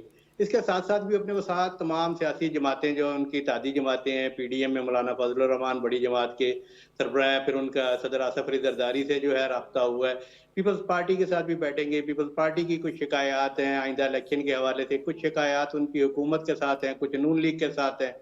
तो नून लीग जो है उनके साथ जो शिकायत है उनको तो वो दूर कर सकती है, लेकिन हुकूमत के साथ या कोई और किसी के साथ अगर शिकायत हैं पीपल्स पार्टी का, तो वो शायद नून लीग इस पोजीशन में नहीं है। दूसरी तरफ जो है सदर आसफ अली जरदारी, उन्होंने अनाउंस कर दिया है, और बिल्कुल उन्हें करना भी चाहिए, कि कोई भी पॉलिटिकल पार्टी जो इलेक्शन में हिस्सा ले रही है तो वो इलेक्शन जीतने के लिए ले रही है और मुस्तकबिल में हुकूमत बनाने के लिए। इस वक्त तक हम ये देखते हैं कि मैदान में नून लीग ने मियां मोहम्मद नवाज शरीफ को जो अपना वज़ीर आज़म का उम्मीदवार डिक्लेयर कर दिया, और पीपल्स पार्टी ने बिलावल भुट्टो साहब को जो किया है। अच्छा, अब देखना ये है कि क्या ये पार्टीज जो हैं ये खुद जो है अकेले अकेले लड़के जो है वो इतनी सादा अक्सरियत हासिल कर लेंगे आइंदा इलेक्शन में। तो हमें माजी का जो रिजल्ट है वो तो हमें शायद नून लीग के तो नजर आ रहा है, लेकिन पीपल्स पार्टी ने भी बहुत मेहनत की है इस अरसे के दौरान, बिलावल भुट्टो ने भी मेहनत की है। तीसरी पार्टी जो बड़ी है वो पाकिस्तान तहरीक इंसाफ की है, उन्होंने भी वेलकम किया इलेक्शन का, और उन्होंने भी कहा कि हम सीट बाई सीट जो है वो इलेक्शन लड़ेंगे, और जैसे ही ये शेड्यूल अनाउंस हो जाएगा तो आप देखेंगे कि इंतखाबी जलसों में भी और इंतखाबी माहौल जो है वो बनता नज़र आ रहा है। लेकिन इसके साथ साथ एक और जो चीज़ बड़ी इंपॉर्टेंट है वो ये कि जो पार्टीज़ हैं, जैसे परवेज़ खटक साहब की पार्टी है या जहांगीर तरीन साहब की पार्टी है, अलीम खान साहब की पार्टी है, IPP जिसे कहा जाता है, तो ये पार्टीज़ कितना बड़ा चैलेंज क्रिएट कर सकती हैं पाकिस्तान पीपल्स पार्टी के लिए, पाकिस्तान मुस्लिम लीग नवाज़ के लिए, या ये फिर उनके साथ सीट एडजस्टमेंट में आएंगी? आपको क्या माहौल बनता हुआ नज़र आ रहा है, बिलखुसूस पंजाब की बात करें, साउथ पंजाब की, या KPK के हवाले से बात करें? देखिए, हम देखते हैं कि हमेशा इलेक्शन में जो है ना मुख्तलिफ सियासी पार्टीज के जो है उसमें झड़े भी होते हैं, उनमें आपस में कई दफ़ा इख्तलाफ हो जाता है और फिर वो अपनी अपनी अलग पार्टीज बन जाती हैं। ये दोनों पार्टीज जो हैं ये एक साबिक बरसर इक़्तिदार पार्टी से जो है उससे टूट के बने हैं। KP में हम देखते हैं कि परवेज़ खटक जो है वो एक बड़ी कदावर शख्सियत थी, और KP के पुराने पॉलिटिशियन, उनकी फैमिली हमेशा से इक़्तिदार में रही है और इलेक्शन जीतती आई है। इसी तरह जनूबी पंजाब में जो IPP की तरफ जिसका आपने इशारा किया, जहांगीर तरीन जो है उसके सरबराह, अलीम खान उनके पार्टी के हेड हैं, तो वो भी काफ़ी नोटेबल इलेक्टेबल पर मुश्तमिल है। और KP में भी परवेज़ खटक साहब एक जलसा कर चुके हैं, जहांगीर तरीन की पार्टी 2 जलसे कर चुकी हैं, और वो अच्छी खासी उन्होंने हाजिरी वहाँ पे नजर आई है उनके जलसों में। ये दोनों पार्टीज जो हैं ये पहले PTI के साथ थी, और इन्हीं की वजह से इन जनूबी पंजाब में और ये शमाली और इधर पेशावर नौशहरा वाली साइड पे PTI जीती थी। अब इलेक्शन खुलेगा, जलसे शुरू होंगे, अवाम के पास जाएंगे और मजीद बात सामने आएगी, लेकिन अब तक की जो रिपोर्ट्स आ रही हैं, जो कुछ हम देख रहे हैं, तो उसमें यही लग रहा है कि ये पार्टी अच्छा खासा अपनी साबिक जमात को जिससे वो टूट के आए हैं, जिससे अलग हुए हैं, उसको वो नुकसान पहुंचा सकें, और कई जगह ऐसे हैं जहाँ पे वो इलेक्शन जीत भी सकते हैं। कि यही वजह है कि हम देखते हैं कि पीपल्स पार्टी भी चाहती है कि वो परवेज खटक साहब के साथ उनका इत्तेहाद हो जाए, जहांगीर तरीन की पार्टी के साथ भी उनका इत्तेहाद हो जाए, जबकि दूसरी तरफ नून लीग का ज्यादा इंटरेस्ट जो है वो केपी में नजर आ रहा है कि परवेज खटक के साथ उनका इत्तेहाद हो जाए। बाकी जहां तक मामला रहा कि वो जहांगीर तरीन आईपीपी वाली पार्टीज के, तो ये बातें भी सुनने में आ रही हैं और ऐसा माजी में होता भी आया है कि बड़ी पॉलिटिकल पार्टीज नई पार्टीज के साथ इत्तेहाद कर लिया करती हैं और उसके चंद रहनुमा जो हैं उनके लिए उनके मुकाबले में अपने कैंडिडेट नहीं खड़े करती। जी, फारूक फैसल साहब, अभी कुछ दिन पहले देखा जाए तो हमें लग रहा था कि पीपल्स पार्टी और मुस्लिम लीग नून में जो तल्खियां हैं वो बढ़ती जा रही हैं। अब जो है टेलीफोनिक राब्ता भी किया गया। अतौला तारड़ साहब का कहना था कि इस्तेकाम पाकिस्तान पार्टी के साथ कुछ सीटों पर बातचीत हो सकती है। इस तरह के बयान भी सामने आए, तो अब आप कैसे देख रहे हैं इस चीज़ को कि क्या ये जो गठजोड़ था अब वो मुखालफिन भी आपस में बन गए हैं? क्योंकि सियासत में यही होता है कि जब इंतखाबी मुहिम हो रही होती है तो एक दूसरे के खिलाफ बयानबाजी भी शुरू हो जाती है। अब आप इस चीज़ का फ्यूचर कैसे देख रहे हैं? पंजाब में भी इस्तेकाम पाकिस्तान पार्टी है, तो मुस्लिम लीग नून के लिए ये क्या जो है इसकी अहम पेशरफ्त होगी अब उनकी तरफ से, या अब इस्तेकाम पाकिस्तान पार्टी के जानिब से आप कैसे देख रहे हैं उनका अगला लाहे अमल क्या होगा?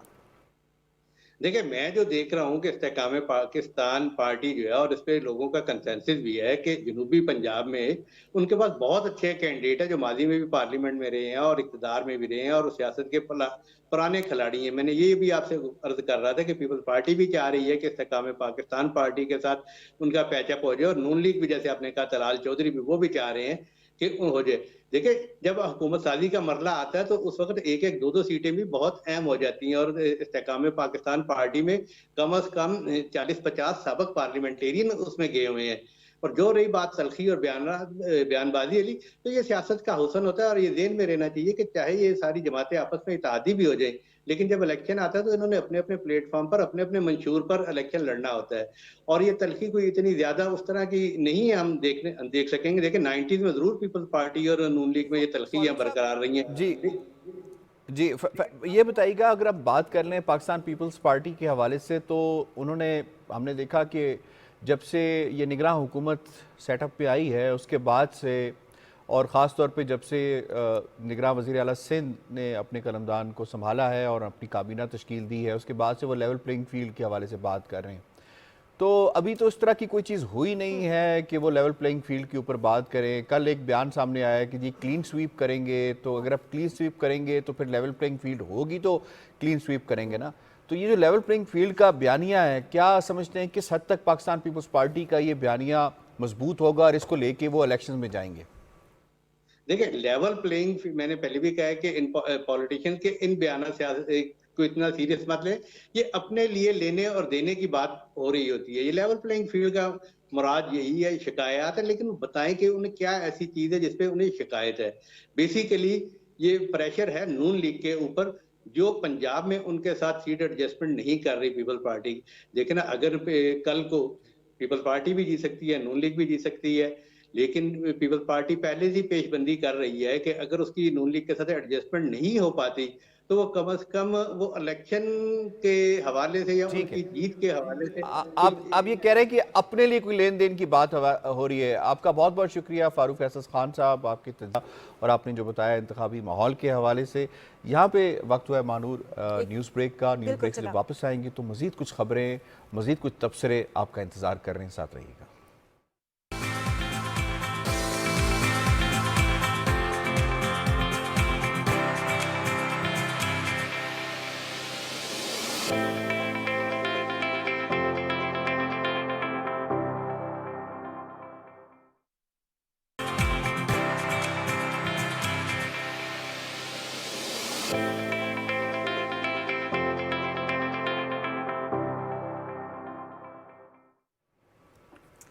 जी जनाब, सुबह पाकिस्तान में एक बार फिर खुशामदीद, अच्छी अच्छी खबरों का सिलसिला जारी है। तो हमारे पास यहाँ से कोई अच्छी खबर है? और किरण, इतनी अच्छी खबर है कि जिससे हमें पता चलता है कि पाकिस्तान की मईशत वापसी की जानिब गामज़न है। कुछ इंडिकेटर्स होते हैं, जैसे कि अगर आप वो इंडिकेटर सामने आए तो पता चलता है कि इस मुल्क की इकॉनमी कहाँ जा रही है। Pakistan stock exchange one of the key indicators जिसे कहा जाता है किसी मुल्क की इकॉनमी के हवाले से, तो पाकिस्तान की स्टॉक एक्सचेंज ही वापसी पे गामज़न है। और ना सिर्फ वापसी पे गामज़न है, इतना ज़बरदस्त परफॉर्म कर रही है जो इस बात का इशारा है कि पाकिस्तान की मईशत मुस्तहकम बुनियादों के ऊपर है और जो निगरान हुकूमत के हालिया स्टेप्स हैं जिनमें स्मगलिंग के ख़िलाफ़ क्रैकडाउन हो, डॉलर की जो गैर कानूनी स्मगलिंग है उसकी रोकथाम के हवाले से फ़ैसले हों या SIFC के हवाले से फ़ैसले हों, ये सारे के सारे आपके स्टॉक मार्केट के ऊपर इम्पैक्ट करते हैं और आपकी जो कंपनीज़ हैं उनकी परफॉर्मेंस बेहतर होती है। और यही वजह है कि हमारी मार्केट ओपन होते ही आज 426 पॉइंट से ज़्यादा इसमें इजाफा हुआ है और 54,288 पॉइंट्स की आप जो नफसियाती सतह जिसे हम कहते हैं अमूमन वो हमने अबूर कर ली है, which is a big milestone for Pakistan. और यकीनन ये इस बात की गमाजी भी है कि हमारे जो बाकी इंडिकेटर्स हैं उसके अंदर भी बेहतरी आ रही है, जिसके अंदर हमारी जो इस मरतबा की एग्रीकल्चर आउटपुट है वो बड़ी ज़बरदस्त होने वाली है। इस मरतबा जो हमारी एक्सपोर्ट टू चाइना है वो बड़ी ज़बरदस्त होने वाली है। तो we wish all the best कि जी कि जो हमारे प्लानर्स हैं वो इतना ज़बरदस्त काम करके जाएं, जो आगे मुंतखब हुकूमत आए उसके पास आपकी अच्छी इकॉनमी की जो हेल्थ हो वो अच्छी हालत के अंदर वो मुंतखब लोगों को मिले और मैशत में हमारी बेहतरी आती रहे। Exactly. बेहतरी के हवाले से बात करें तो बहुत चीज़ों में बेहतरी आ रही है और वो बेहतरी हम रोज़ एक सेगमेंट में आपके साथ शेयर करते हैं। लेकिन यासिर मुझे ये बताइएगा कि मिस यूनिवर्स, इसके बारे में तो हम हमेशा बड़े जो है ना वो बेताब रहते हैं कि इस साल मिस यूनिवर्स कौन बनेगा। तो अब हम बात करने जा रहे हैं पाकिस्तानी टैलेंट के हवाले से, मिस्टर यूनिवर्स के हवाले से। और मिस्टर यूनिवर्स जो है वो क्लासिकल फिजिक चैंपियनशिप, और ये किसने अपने नाम किया? एक पाकिस्तानी ने अपने नाम किया है and we are so proud कि वो पाकिस्तानी आज हमारे साथ स्टूडियो में मौजूद है। और आपको ये भी बता दूं कि ये चैंपियनशिप 2023 में थाईलैंड में इस चैंपियनशिप का इनेकाद किया गया, mister universe classic physique championship का। और पाकिस्तान के काशिफ नसीर ने mister universe 2023 open heavy weight category में गोल्ड मेडल अपने नाम किया है, मुल्क का नाम रोशन किया है और 2 मुख्तलिफ कैटेगरीज में गोल्ड मेडल्स हासिल किए हैं काशिफ नसीर ने और पाकिस्तान का नाम रोशन कर फाइनली वापस आ चुके हैं। बिल्कुल वापस आ चुके हैं और ये हमें बड़ा इजी सा लगता होगा कि इतनी बॉडी बनाना बड़ा इजी होगा। मेरा ख्याल है ये उन्हीं से पूछते हैं कि कितना मुश्किल है। काशिफ नसीर साहब, हम तो बहुत कोशिशें करते हैं कि जी वापस हमारी बॉडी किसी तरीके से नेचुरल उसमें आ जाए, लेकिन बहुत मुश्किल काम है ये बताएं ये इतना बड़ा माइलस्टोन आपने कैसे अचीव किया?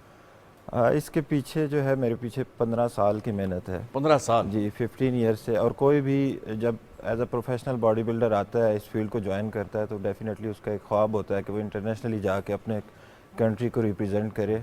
और इसमें सबसे बड़ी बात ये होती है कि आपका जो है वो मुल्क का कौमी तराना बजाया जाए और आपको फ्लैग, जब आप गोल्ड लेते हैं तो फिर आपको फ्लैग जो है वो उठाने का मौका मिलता है और आपके मुल्क का कौमी तराना बजाया जाता है। तो अल्हम्दुलिल्लाह बड़ी खुशी हुई मुझे स्टेज पे जब मुझे गोल्ड अनाउंस हुआ और मैंने जो है वो फ्लैग अपना जो है उठाया। Is it easy? नहीं, इजी तो बिल्कुल भी नहीं था। It takes lot of sacrifices और बिरयानी छोड़नी पड़ती है। ये तो बहुत मामूली सी चीज़ें हैं। आपको जो है वो अपनी फैमिली से भी दूर रहना पड़ता है, आपको जो है वो अपनी बाकी लाइफ की जितनी मसरूफियात है उससे कट ऑफ होना पड़ता है, आपको एक बॉक्स में लाइफ गुजारनी पड़ती है। और अगर आपको भूख नहीं है तब भी आपको मील्स लेने हैं, अगर आपको ट्रेनिंग नहीं करना चाह रहे, आपको बीमार हैं कुछ है तो फिर आपको ट्रेनिंग करनी है, चाहे ईद है चाहे कोई छुट्टी का दिन है, आप ट्रेनिंग कर रहे हैं जिम में, तो आप एक नॉर्मल इंसान की तरह लाइफ नहीं गुजारते इसमें।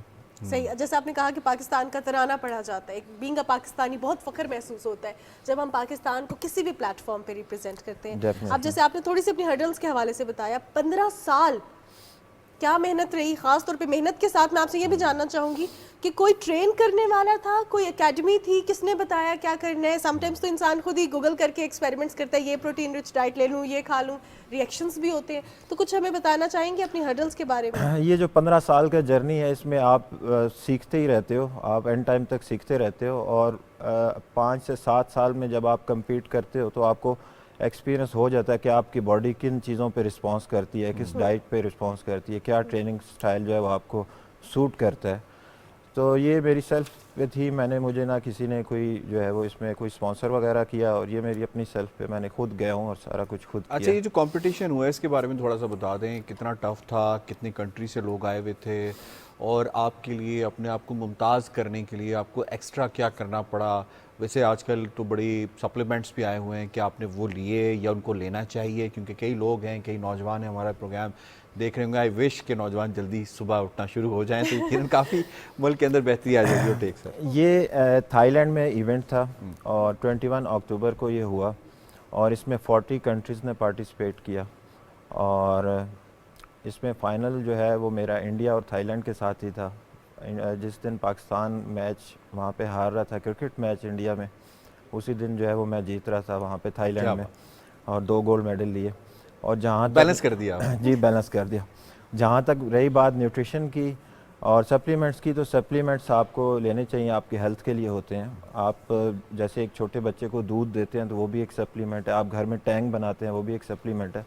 तो सप्लीमेंट एक न्यूट्रिशन है, ये आपको करनी चाहिए, ये कि ओरिजिनल होने चाहिए।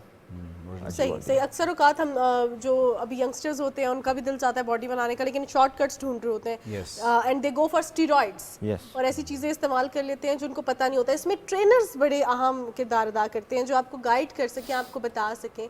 पाकिस्तान में जिन अकेडमीज़ में आपने प्रैक्टिस की, आज से जैसे 15 साल पहले अगर स्टार्ट किया, उस वक्त से लेके अब तक तो बहुत लाइफ चेंज हो गई है।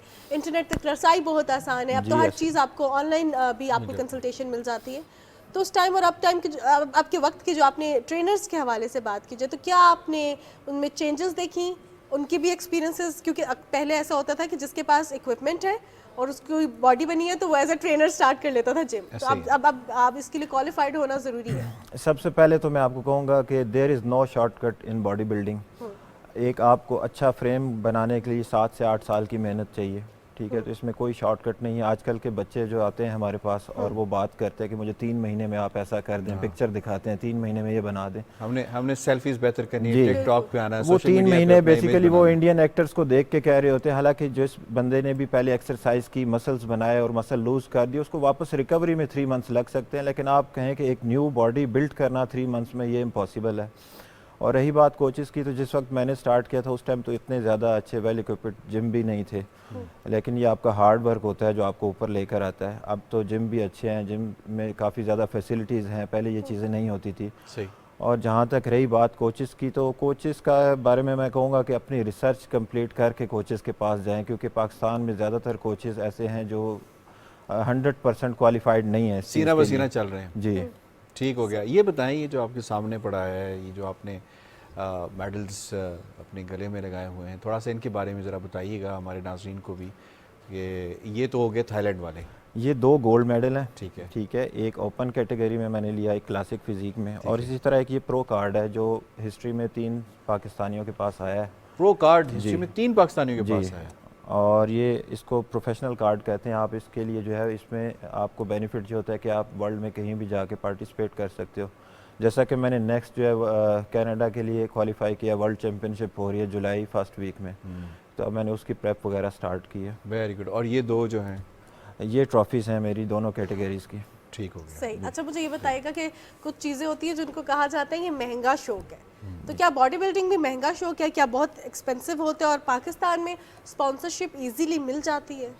देखिए, वर्ल्ड में सबसे महंगा स्पोर्ट है बॉडी बिल्डिंग, ठीक है। आप किसी भी स्पोर्ट्स में इन्वेस्ट नहीं करते सिवाय इक्विपमेंट के, या आपने किट वगैरह ले ली या जाके ट्रेन कर दिया वहाँ की। यहाँ पे आपको 24 आवर्स डाइट में रहना पड़ता है, और हाई प्रोटीन डाइट में।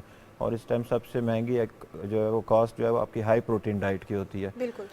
तो आपने डाइट के हवाले से बात की, तो ज़रा ये बता दीजिएगा कि डाइट, आप डाइट के हवाले से कितने कॉन्शियस हैं और कितना अपने आप को बाज रखते हैं? जैसे कि हम नॉर्मल रूटीन में घर के अंदर चावल, रोटी और फिर भुना हुआ गोश्त, सालन, निहारी, पाए, इस तरह ये खाते हैं वैसे कभी? देखिए, मैं आपको बता दूं, अगर तो ये चीज़ें मेरी लाइफ में होती तो फिर मैं चैम्पियन ना बनता। बिल्कुल नहीं खाते? जी, चैम्पियन ईद में भी नहीं? जी, शायद सालों में कोई एक दफ़ा खाना वगैरह खाते हो, ऐसी चीज़ हमारी क्रेविंग होती है इसकी? अब तो कर करके आदत पड़ गई है, ऐसी कोई क्रेविंग नहीं होती। तो आप क्या खाते क्या? नाश्ता में आप क्या होता है आपकी? हमारी जो है वो सारी बॉइल्ड डाइट होती है। कितने अंडे खाते हैं सुबह? सारे दिन की बात इधर तकरीबन 48 एग्स हैं मेरी डाइट में। 48 एग्स? जी, एग वाइट्स। तो ये बताइए कि ये जो फूड कंट्रोल है, ये फूड डिसिप्लिन मैं ऐसे कहूँगा, ये कितना इम्पोर्टेंट है एक बॉडी बिल्डर की ज़िंदगी के अंदर? ये मैं आपको थोड़ा सा बताता चलूँ कि मेरी जो डायरी है इस टाइम, जिसमें मैंने सारी प्रेप किया, तो उसमें टाइम टू टाइम मेरे मील्स लिखे हुए हैं। अगर मैंने एक मील आज 10 बजे लिया तो ऐसा नहीं है कि कल वो 10:05 या 10 मिनट पे होगा, वो 10 बजे ही होगा, चाहे मुझे बॉडी यूज्ड हो चुकी हो। जी, चाहे मुझे भूख है या नहीं है। तो वो टाइम टेबल बहुत ज़्यादा मैं, फिर इसी के बीच में आपको अपना रेस्ट भी मैनेज करना होता है, 8 आवर्स की नींद लेनी होती है, तो आप फिर कुछ और काम कर नहीं सकते इसमें। सही, इसमें अच्छा। कोई और काम नहीं हो सकता। तो नहीं, ये आपको- बताएं जो एमेच्योर हैं, जो भी आपकी तरह बनना चाहते हैं, जो चाहते हैं कि जी इस तरह की बॉडी शेप हो सके, उनके लिए आपके पास क्या ऐसी टिप्स हैं? और ख़ास तौर पे कुछ ऐसे लोग जो हमारे जैसे मौसमी होते हैं, जो जाते हैं कुछ अरसे में कि जी जिम के अंदर कुछ अपने हालात बेहतर कर सकें, उनके लिए जिम बेहतर है या पार्क में जाना, रनिंग करना बेहतर है? देखें, कोई भी बंदा जो स्टार्ट करना चाहता है वो बॉडी बिल्डिंग के बारे में ना सोचे और ना उसको सोचना चाहिए। ओके। आप सबसे पहले अपनी हेल्थ पे काम करें, आप एक हेल्थी लाइफस्टाइल पे तो आएँ। बॉडी बिल्डिंग तो बाद में जब आपको बॉडी वगैरह रिस्पॉन्ड कर रही होती है तो फिर सोचा जाता है। तो एक हेल्थी लाइफस्टाइल बहुत ज़रूरी है, चाहे आप सुबह उठ के पार्क जाते हैं या आप जिम जाते हैं, लेकिन आपकी फ़िज़िकल एक्टिविटी ज़रूरी है आपको सारा दिन एक्टिव रखने के लिए, आपकी डाइजेशन के लिए। तो मेंटेन रखना कितना ज़रूरी है? ये जो आपने इतना इन्वेस्ट करके 15 सालों में ये कुछ बनाया है, तो इसको मेंटेन करना कितना ज़रूरी है? देखें, अगर तो मेरा आगे प्रोफेशनल कैरियर है और मैंने ये डिसाइड किया है कि मैंने खेलना है, तो फिर 100% मुझे इसको मेंटेन रखना है। मैं वहाँ से आते ही वापस अपनी डाइट पे आ गया हूँ और अपने वापस रूटीन लाइफस्टाइल पे आ गया हूँ। सही सही। अच्छा, अगर बात की जाए, आपने कहा कि आपकी एक प्रॉपर रूटीन होनी चाहिए, 8 घंटे की नींद होनी चाहिए। अब ऐसे में तो बहुत से दोस्त आपसे दूर भी हो जाते हैं, क्योंकि ज़्यादातर हमारी जो एंटरटेनमेंट है कि सब मिलके बैठते हैं किसी रेस्टोरेंट में खाना खाते हैं, आप वो चीज़ें खाते नहीं हैं, आपका एक प्रॉपर स्केड्यूल है, तो क्या या अपना खाना साथ लेके जाते हैं? या हाँ। देखिए, मैं तो बॉयल एग खाऊंगा। मैंने आपको जैसा कि कहा कि एक बॉक्स में लाइफ होती है, तो हमारे सर्कल में लोग भी बहुत कम हैं, बहुत कम है। और वही दोस्त बन जाते हैं। जी, इवन के लास्ट 2 मंथ्स में मैंने अपने मोबाइल फ़ोन्स वगैरह भी ऑफ रखे हैं और मैंने जो है वो किसी के साथ कोई कांटेक्ट नहीं रखा। ये हमारी मजबूरी होती है, हमारी फील्ड ऐसी तो है। आपके अपने सर्कल में ही दोस्त बन जाते हैं?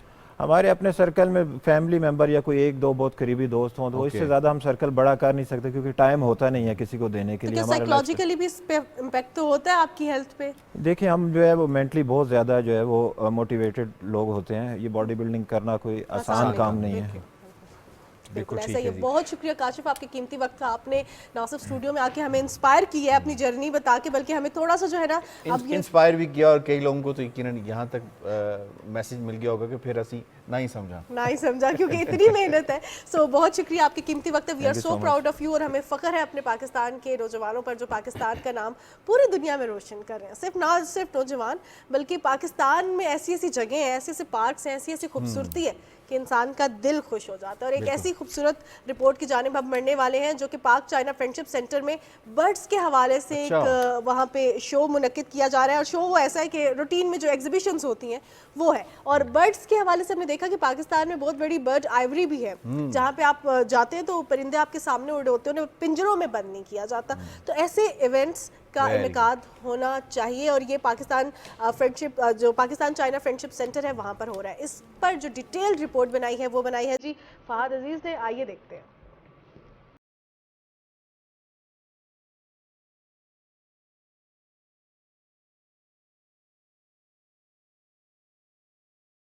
खूबसूरत तरीन मखलूक़ात में से हैं जिनकी परवरिश इंसान आसानी से कर सकता है, क्योंकि ये परिंदे अपने बहुत से रंगों की वजह से इंतहाई खूबसूरत दिखते हैं। इस्लामाबाद में लव बर्ड्स का सालाना शो हुआ, जिसमें 700 से ज़ायद इक़साम के परिंदे रखे गए। There's a lot of very good birds there, but yeah, picking a winner is very difficult. So we look at the smallest things can decide between a winner and not a winner. Different classes में birds आते हैं और classes के ऊपर qualify करते हैं। जैसे एक ओपलाइन है म्यूटेशन, उसकी कैटेगरी अलग होगी, उस कैटेगरी के अंदर वो बर्ड पार्टिसिपेट करेगा। इस्लामाबाद में लव बर्ड्स शो जैसे इवेंट का मकसद पाकिस्तान में इन परिंदों की मुख्तलिफ नस्लों के फरोग के लिए इसकी देखभाल करने वालों की हौसला अफजाई करना है। शो में परिंदों के लिए फूड सप्लीमेंट्स, अद्वियात और सेल्स स्टॉल्स भी लगाए गए। लोगों को हमने यहाँ पे बर्ड सेलिंग की ऑप्शंस भी रखी हैं। मोस्टली हमारा काम लव बर्ड बेस्ड होता है। अभी हमने इनके लिए ये एग फर्टाइल जो होते हैं उसको चेक करने के लिए टॉर्च लिया है, और ये हमने बर्ड्स रिंग लगाने के लिए ये लिया है। खूबसूरत लव बर्ड्स मुस्बत रवैये और आसान तरीके से अफजाइश पाते हैं। लव बर्ड्स की कमर्शियल सतह पर परवरिश एक बैनुल अक़वामी सतह का कारोबार भी है। लव बर्ड्स के ऊपर आपने बड़ी ज़बरदस्त रिपोर्ट मुलाहिज़ा की, और बर्ड्स के बारे में ये कहा जाता है, और बिलखुसूस तोतों के बारे में ये कहा जाता है कि बड़े क्विक लर्नर होते हैं। बिल्कुल, और हम जो बोलते हैं वो भी सिखाएं, मियाँ मिट्ठू चूरी खाएगा, वो खाते हैं। लेकिन अगर इंसानों की बात करें तो इंसानों को हम एक पैमाने पे नहीं जान सकते, और इंसानों में बिलखुसूस बच्चों के हवाले से बात की जाए तो बच्चों के वो उम्र जिसके अंदर वो सीखते हैं, तो उसमें भी एक पैमाना नहीं हो सकता। ये कुछ वालिदैन के साथ प्रॉब्लम होता है कि वो अपने बच्चों को दूसरे बच्चों के साथ कंपैरिजन कर रहे होते हैं और ये मानूर देखने की कोशिश कर रहे होते हैं कि उसका बच्चा इतना आगे निकल गया, मेरा बच्चा जो है वो क्यों इतना पीछे रह गया है। रिसर्च ये शो करती है कि देयर इज़ सम प्रॉब्लम, उस बच्चे के साथ कोई मसला हो सकता है। आप बजाय उसको डांटें, उसे आप कहें कि जी तुम्हारा साबुन स्लो है या कोई ऐसा इशू है, तो इसे डिस्लेक्सिया कहा जाता है और ये कहा जाता है कि जी इसको एक मर्ज़ के तौर पर ट्रीट किया जाना चाहिए, बजाय इसके कोई इसको बच्चों को आप साइकोलॉजिकली प्रेशराइज करें। बिल्कुल जनाब, और प्रेशराइज समटाइम्स ऐसा होता है कि वो प्रेशर बाहर से नहीं आ रहा होता, वो वालिदैन ही बच्चों को प्रेशराइज कर रहे होते हैं और उनको बार बार ये बता रहे होते हैं कि वो फलां बच्चा तो फर्स्ट आया, तुम फर्स्ट क्यों नहीं आए, वो तो फ़ौरन सीख जाता है, वो तो होमवर्क आधे घंटे में करता है, तुम क्यों नहीं कर रहे। अब ये वाली जो बातें होती हैं जहाँ पे भी कंपैरिजन आ जाए, इवन अगर बड़ों में भी कंपैरिजन आ जाए तो हमारी पर्सनालिटी मस्क होकर रह जाती है। तो बच्चों के जहन पे ये चीज़ कितनी ज़्यादा असरअंदाज होती है। डिस्लेक्सिया क्या बीमारी है, ये क्यों होती है, बच्चों में ख़ास तौर पे क्या साइन एंड सिम्टम्स हो, तो हमें उनके साथ बात करनी चाहिए, क्योंकि जब भी कोई जहनी बीमारी होती है तो वो हमारी फिजिकल बीमारियों की तरह सामने नहीं आती। जहनी बीमारी हमारी आदतों के थ्रू, हमारी चिड़चिड़ेपन के थ्रू, समटाइम्स हम किसी चीज़ को अवॉइड करते हैं तो वो हमारी बॉडी अलार्म दे रही होती है कि कोई जहनी, कोई नफ्सियाती मसला चल रहा है। अब ये नफ्सियाती मसला क्या है, इस पर बात करने के लिए हमारे साथ प्रोग्राम में मरियम रियाज साइकोलॉजिस्ट मौजूद है। सबसे पहले तो आपको प्रोग्राम में खुशामदीद कहती हूँ। डिस्लेक्सिया क्या बीमारी है, बीमारी है, ये कंडीशन है, ये क्या है बेसिकली? अच्छा, सबसे पहले तो मैं इसके बारे में आपको बताना चाहूँगी कि डिस्लेक्सिया एक लर्निंग डिसेबिलिटी है, ठीक है। ये डिजीज़ में हम नहीं लेके आते, इट्स अ डिसेबिलिटी, और इसमें बच्चे को रीडिंग, राइटिंग और स्पेलिंग में, इन तीनों चीज़ों में बहुत ज़्यादा डिफ़िकल्टीज हो रही होती हैं। वो कोई भी जो साउंड है उसको रिकग्नाइज नहीं प्रॉपर तरीके से कर पाता, फिर साउंड को वर्ड्स के साथ एसोसिएट नहीं कर पाता। और जब हम यूजुअली इसका जो डायग्नोसिस है, जब बच्चा स्कूल जाना शुरू होता है तब हो जाता है, वहाँ से सिम्टम्स हमें नज़र आना शुरू हो जाते हैं, बच्चा स्ट्रगल कर रहा होता है। बाकी अपने क्लास फेलोज़ के मुकाबले में वो ए से लेके जी तक के जो अल्फ़ाबेट्स हैं उसके लिए वही बहुत डिफ़िकल्ट हो जाते हैं। यूजुअली 6-7 की एज में बच्चा ABC पूरी उसको आ जाती है, लेकिन डिस्लेक्सिया के जो बच्चे होते हैं उनके लिए बहुत मुश्किल होता है बी और डी में डिफ्रेंशिएट करना। वो सिमिलर जो वर्ड्स हो रहे होते हैं वहाँ पे सिमिलैरिटीज़ को फाइंड आउट नहीं कर सकते, और जहाँ पे डिफ्रेंशिएट करना होता है वर्ड्स को वहाँ पे वो डिफ्रेंशिएट नहीं कर पाते हैं। पी और क्यू जो स्मॉल होते हैं उनको वो मिक्स कर देते हैं। तो डॉक्टर साहब, इसका जो रीज़न है, क्या बच्चे का फोकस लेवल वो नहीं होता, या बच्चे के जहन में कुछ अपनी एक सेल्फ इमेजिनेशन चल रही होती है कि ये वर्ड वो इस तरह नहीं इस तरह होना चाहिए, या कोई शक्लें बनी होती हैं? अच्छा, ये आपने बड़ा अच्छा और इंटरेस्टिंग क्वेश्चन किया है। यूजुअली ऐसे बच्चों को कहा जाता है कि इनका IQ लेवल कम है या वो मेंटली तौर पे डिस्टर्ब है, जबकि रिसर्च ने प्रूव किया है कि dyslexia is not a mental issue, ये कोई जहनी बीमारी नहीं है। सही, ठीक है। और IQ ऐसे बच्चों का समटाइम्स बहुत अच्छा भी होता है, एवरेज भी होता है, बिलो भी हो सकता है, लाइक IQ लेवल का प्रॉब्लम नहीं होता है इनका। जो इशू आ रहा होता है बेसिकली डिस्लेक्सिया 3 किस्म का होता है। प्राइमरी में हम लोग कहते हैं कि ये जीन्स में ट्रांसफ़र होता है। अगर आपके फैमिली मेम्बर्स में किसी को डिस्लेक्सिया है, चाहे वो रिकग्नाइज्ड है, आइडेंटिफाइड है या नहीं है, तो वो बच्चों में आगे ट्रांसफ़र हो सकता है। फिर जो सेकेंडरी है उसको हम डेवलपमेंटल कहते हैं, कि during the period of conception, early stages में जो ब्रेन डेवलपमेंट होती है वहाँ पे प्रॉब्लम आती है, उस प्रोसेस में प्रॉब्लम आती है, तो फिर आपको डिस्लेक्सिया की चीज़ें सामने आती हैं। अच्छा, देन फिर ट्रॉमा इंड्यूस्ड भी होता है कि आपका ब्रेन का वो पार्ट जो कि आपकी लर्निंग और आपकी जो रीडिंग को कंट्रोल कर रहा है, अगर कि इंजरी की वजह से वहाँ पे कोई ट्रॉमा आ गया है तो भी डिस्लेक्सिया हो सकता है। लेकिन इसमें जो सबसे कॉमन है वो प्राइमरी है, जो कि जीन्स में ट्रांसफ़र होती है। सही, जिस तरह आपने कहा कि स्लो लर्निंग होती है बच्चों की, डिस्लेक्सिया में भी फिर ऐसा ही है, स्लो लर्निंग है। ऑटिज्म में भी बच्चों की ज़रा स्लो लर्निंग है, तो पेरेंट्स को कैसे पता चले? ये तो वो सारी चीज़ें जिस पर या तो मूवी बनी तो हमें पता चला, या फिर जो है थोड़ी सी हमने अवेयरनेस के प्रोग्राम्स देखे, तो हम भी तो डिफ्रेंशिएट नहीं कर पा रहे कि बच्चा स्लो लर्नर क्यों है। कैसे पता चले? अच्छा, देखिए, ऑटिस्टिक बच्चे जो होते हैं ना, ऑटिस्टिक और डिस्लेक्सिया एक टोटली 2 डिफरेंट चीज़ें हैं। ऑटिज़म में डिस्लेक्सिया के कुछ आते हैं कि लर्निंग और उसमें, लेकिन ऑटिज़म के और बहुत सारे साइन एंड सिम्टम्स हैं, जैसे कि उनका रिलक्टेंट बिहेवियर हो गया या रिपीटेटिव बिहेवियर हो गया, तो वो ऑटिज़म एक पूरा एक डिफरेंट डिसऑर्डर है, स्पेक्ट्रम ऑफ डिसऑर्डर है वो। ठीक है। जो डिस्लेक्सिया है वो प्योरली आपकी लर्निंग को टारगेट करता है, जहाँ पे बच्चों को न्यू वर्ड्स को अंडरस्टैंड करने में और देन उनको बोलने में प्रॉब्लम होती है। वो रीडिंग नहीं कर पाते, स्पेशली लाउड रीडिंग नहीं कर पाते हैं वो। उनके सामने अब जब बच्चा 7-8 ईयर्स का हो जाता है तो वो ब्लेंडिंग ऑफ वर्ड सीख जाता है, जैसे ए डी ऐड हो गया, उसके साथ पहले हम लोग बैड लगा देंगे तो ये बैड हो गया, ये सारी वो सीख जाता है। लेकिन डिस्लेक्सिया के बच्चे को प्रॉब्लम ये होती है कि वो ये ब्लेंडिंग ऑफ वर्ड्स ही नहीं सीख सकता है। जब उसके सामने कोई नया वर्ड आ गया है, चाहे डी ए डी डैड हो गया, ठीक है, तो वो उसमें डिस्टिंग्विश नहीं कर सकता। डॉक्टर साहब यहाँ पे एक और, अब आपने क्योंकि प्रॉब्लम को आइडेंटिफाई कर दिया है, अब हम सोल्यूशन की तरफ आते हैं। पेरेंट्स ऐसे बच्चे के साथ डील कैसे करें, कैसे उस बच्चे को बाकी जो दौड़ है उसके अंदर भी तो शामिल करना है। कल पेरेंट्स ने बूढ़े हो जाना है, उन्होंने वो एनर्जी उनके अंदर नहीं रहनी, तो उस बच्चे ने ज़िंदगी में कुछ ना कुछ तो करना है, तो वो अब वो पेरेंट्स क्या करें उसके लिए? अच्छा देखिए, डिस्लेक्सिया के बारे में अगर छोटा सा हम कॉन्सेप्ट अंडरस्टैंड कर लें कि ये कोई ऐसी चीज़ नहीं है जो कि क्योरेबल नहीं है। अगर ये अर्ली स्टेजेस में आइडेंटिफाई हो जाए, दिस इज क्योरेबल, पहली चीज तो ये जी बिल्कुल क्योरेबल इन अ सेंस कि अगर हम इंटरवेंशंस अर्ली स्टेज पे ऐड कर दें। अभी अर्ली स्टेज से मुराद कौन सी एज है? जिस 5-6 साल जब वो किंडरगार्टन स्टार्ट करता है बच्चा अपना, वो स्कूल जाता है, टीचर को समझ आ रही होती है कि ये दूसरे बच्चों के मुकाबले में अच्छा। यहाँ पे पेरेंट्स का टीचर्स का बहुत बड़ा रोल आता है, क्योंकि स्कूलिंग बहुत इंपॉर्टेंट होती है। Teachers like at least for good 6-7 घंटे के लिए बच्चे को देख रही होती है, उनको पता चल रहा होता है कि बच्चा बाकी बच्चों की तरह कोप नहीं कर सकता है। बिल्कुल। तो वहाँ पे टीचर्स का भी ये रोल बनता है कि वो पेरेंट्स के साथ एक कलेक्टिव मीटिंग करें, प्रॉब्लम को आइडेंटिफाई करें, और पेरेंट्स को चाहिए कि बच्चे को प्रेशराइज ना करें कि सिंपल सा वर्ड है, आपको पी और क्यू में डिफरेंस नजर नहीं आ रहा है, स्नप कर दिया जाता है। पेरेंट्स क्या करें? पेरेंट्स सबसे पहले तो पेशेंस, एंड देन जब भी कोई घर में कोई इस तरह की नई चीज़ आए तो उसके बारे में आप एजुकेशन दें, अपने आप को एजुकेट करें उस चीज़ के बारे में कि ये अराइज कहाँ से हो रही है, पेरेंट्स का क्या रोल बनता है। पेशेंस बहुत इंपॉर्टेंट है इस चीज़ में। और दूसरा ये कि जो ये स्लो लर्नर है तो इनके लिए बहुत ज़्यादा जंक में काम करना मुश्किल हो जाता है, बल्क में काम करना मुश्किल हो जाता है। इसलिए टीचर और पेरेंट्स को इनके लिए ऐसी इंटरवेंशन डिवाइस करनी चाहिए कि जहाँ पे बच्चे को आप कट डाउन करके चीज़ों को बताएं और थोड़ा थोड़ा सा उनको बताएं। इंटरवेंशन जो आप कह रहे हैं पेरेंट्स की तरफ से हो सकती हैं, टीचर्स की तरफ से हो सकती हैं, कोई मेडिकेशन तो नहीं है इसकी? नहीं, मेडिकेशन इसके लिए नहीं होती, मेडिकेशन नहीं। लेकिन अगर डिस्लेक्सिया को ट्रीट ना किया जाए या इसके बारे में काम ना किया जाए बच्चे के ऊपर, देन बाद में जाके आपको साइकोलॉजिकल इश्यूज स्टार्ट हो जाते हैं। आप बच्चा लो सेल्फ एस्टीम हो जाती है, क्लास के साथ कोप नहीं कर पा रहा होता, फ्रेंड्स के साथ कोप नहीं कर पा रहा होता, बिहेवियरल इश्यूज आना शुरू हो जाते हैं, सोशल विड्रॉल स्टार्ट हो जाता है, बच्चा अवॉइड करता है स्कूल जाने में या ऐसी एक्टिविटीज़ जहाँ पे उसको लर्निंग, रीडिंग या स्पीकिंग जहाँ पे हो, फ्लुएंट स्पीकिंग जहाँ पे हो, वो उन एक्टिविटीज़ को अवॉइड करेगा। सो सोशल विड्रॉल्स इटसेल्फ एक आपके साइकोलॉजिकल बहुत बड़ा डिसऑर्डर्स की तरफ लेके जाता है।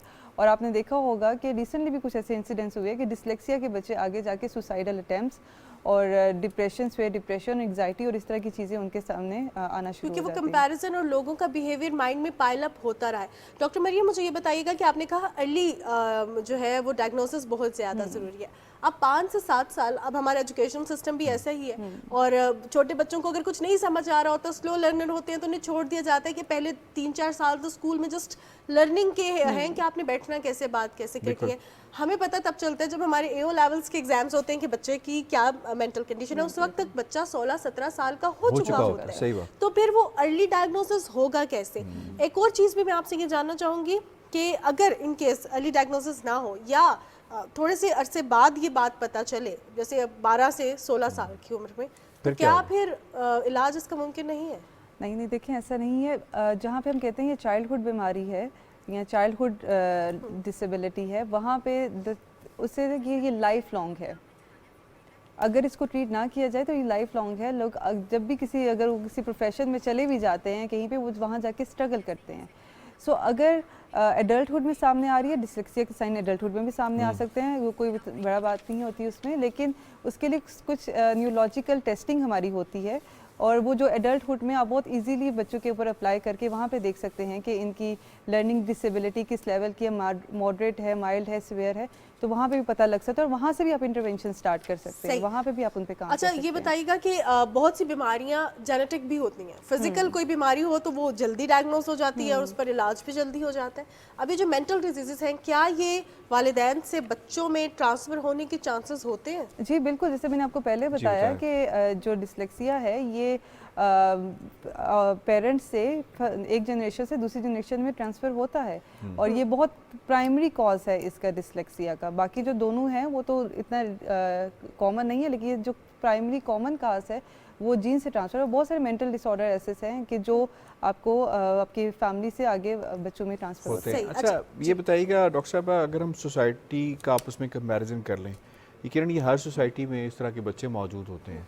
अगर हम डेवलप्ड सोसाइटीज़ को देखें तो उस सोसाइटी के अंदर एज अ सोसाइटी उन बच्चों के साथ कैसे डील करती है, और हमारी सोसाइटी को अगर ओवरऑल देखा जाए तो फ़र्क कितना है या कोई फ़र्क नहीं है? नहीं, देखें डिफरेंस तो है। डिफरेंस आ जाता है अवेयरनेस पे। हमारे यहाँ पे इन चीज़ों की अवेयरनेस बहुत कम है। जब कोई बहुत बड़ा कोई इंसिडेंट हो जाता है तो फिर हमें अवेयर होता है, अच्छा ठीक है ये भी कोई चीज़ एग्जिस्ट करती है। जबकि वहाँ पे अगर आप वेस्टर्न सोसाइटी में देख लें ये प्रॉब्लम एग्जिस्ट करती है, लेकिन वहाँ पे अवेयरनेस बहुत ज़्यादा है और इन चीज़ों पे काम बहुत ज़्यादा हो रहा है, तो वहाँ के बच्चे थोड़ा अर्ली इंटरवेंशंस में चले जाते हैं और वो एक हेल्दी लाइफ की तरफ जल्दी चले जाते हैं। सही। डिसलेक्सिया के साथ ऑटिज़म हो गया, ADHD हो गया। ऑटिज़म और ये तो आप 2 इयर्स से भी आइडेंटिफाई कर सकते हैं बच्चे के अंदर। वन मोर थिंग डॉक्टर साहब, ये बताइएगा, अब आइडेंटिफाई भी हो गया, पता भी चल गया और इसके लिए पेरेंट्स कोशिश भी कर रहे हैं, बेस्ट वेज क्या है एज अ साइकेट्रिस्ट, साइकोलॉजिस्ट बच्चे को वापस लाइफ में लाने के लिए, उसको इंगेज करने के लिए, उसको ज़िंदगी में वो रंग दिखाने के लिए जो उसे उस तरह से नज़र नहीं आते दूसरे बच्चों के साथ? अच्छा देखिए, सबसे पहले इसमें जो इम्पोर्टेंट चीज़ ये है कि बच्चे को प्रेशराइज ना किया जाए। बच्चा जब हमारे यहाँ पे एक ट्रेंड है कि जब बच्चा 2nd 3rd क्लास में जाता है तुमने तो डॉक्टर ही बनना है, तब से बच्चे के ऊपर प्रेशर आना शुरू हो जाता है, तुमने इंजीनियर बनना है। ये तो अब बच्चे के अंदर इतनी कैपेबिलिटीज़ नहीं है।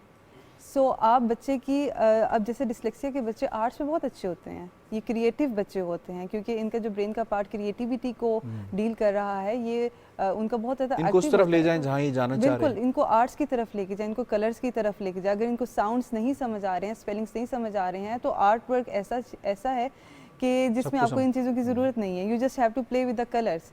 तो इनकी क्रिएटिविटी पे अगर काम किया जाए तो ये बहुत ही आगे जाके आर्टिस्टिक लोग बनते हैं। और अगर आप सर्च भी कर लें गूगल पे तो आपको लाइक एक लिस्ट आ जाएगी कितने हमारे एक्टर्स, डायरेक्टर्स, ऑथर्स इवन जो कि डिसलेक्सिया के से सफ़र किया है, but now they are doing very well in their life. अच्छा डॉक्टर साहब, एक आपसे आखिरी सवाल जानना चाहूँगी कि जब एक खातून को डिसलेक्सिया होता है और वो कंसीव करती है, तो ड्यूरिंग दैट कंसेप्शन क्या खातून को कोई मेंटल थेरेपीज लेनी चाहिए, साइकोलॉजिकल थेरेपीज लेनी चाहिए? क्योंकि कहा यह जाता है कि जो खातून खाती है उसका बच्चे पे असर होता है, तो क्या थेरेपीज का भी बच्चे पे असर होता है? देखिए इवन अगर उसको डिसलेक्सिया नहीं भी है तब भी उसको थेरेपीज लेनी चाहिए, बिकॉज वो एक बड़ा आपकी बॉडी एक ट्रॉमेटिक फेज से गुजर रही होती है, बहुत सारी चेंजेस चल रही होती हैं जो कि आपकी मेंटल कंडीशंस को जाके इफ़ेक्ट करती हैं।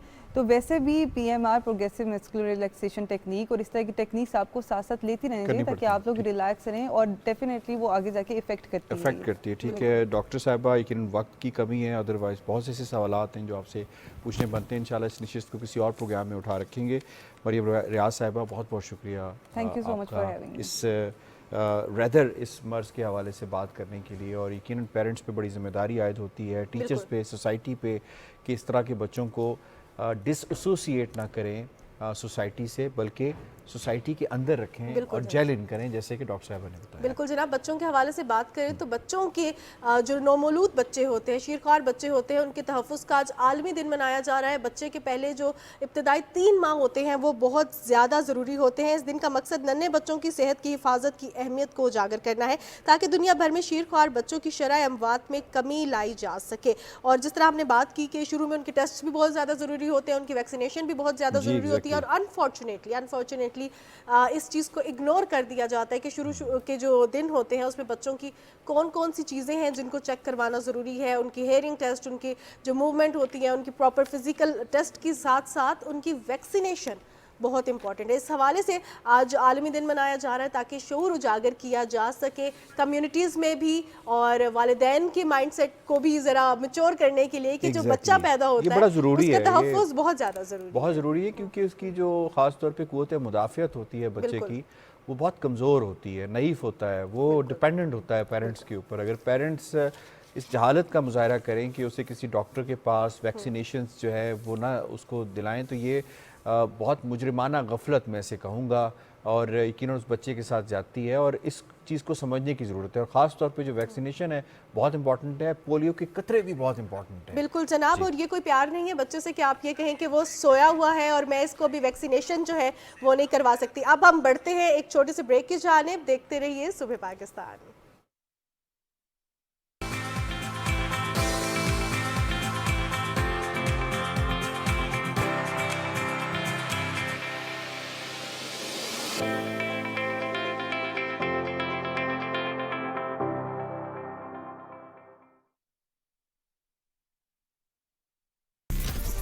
छा गया है हर तरफ क्रिकेट का जनून, शाहीन ही जीतेंगे, मैच हो सुबह या फिर आफ्टरनून। कुछ हंसी मजाक, कुछ सवालात और कुछ प्रेडिक्शन। बल्ला घुमा दे, सीटी बजा दे और हर डाउट मिटा दे, और मिलके बोलें गेम उठा दे, only on PTV home.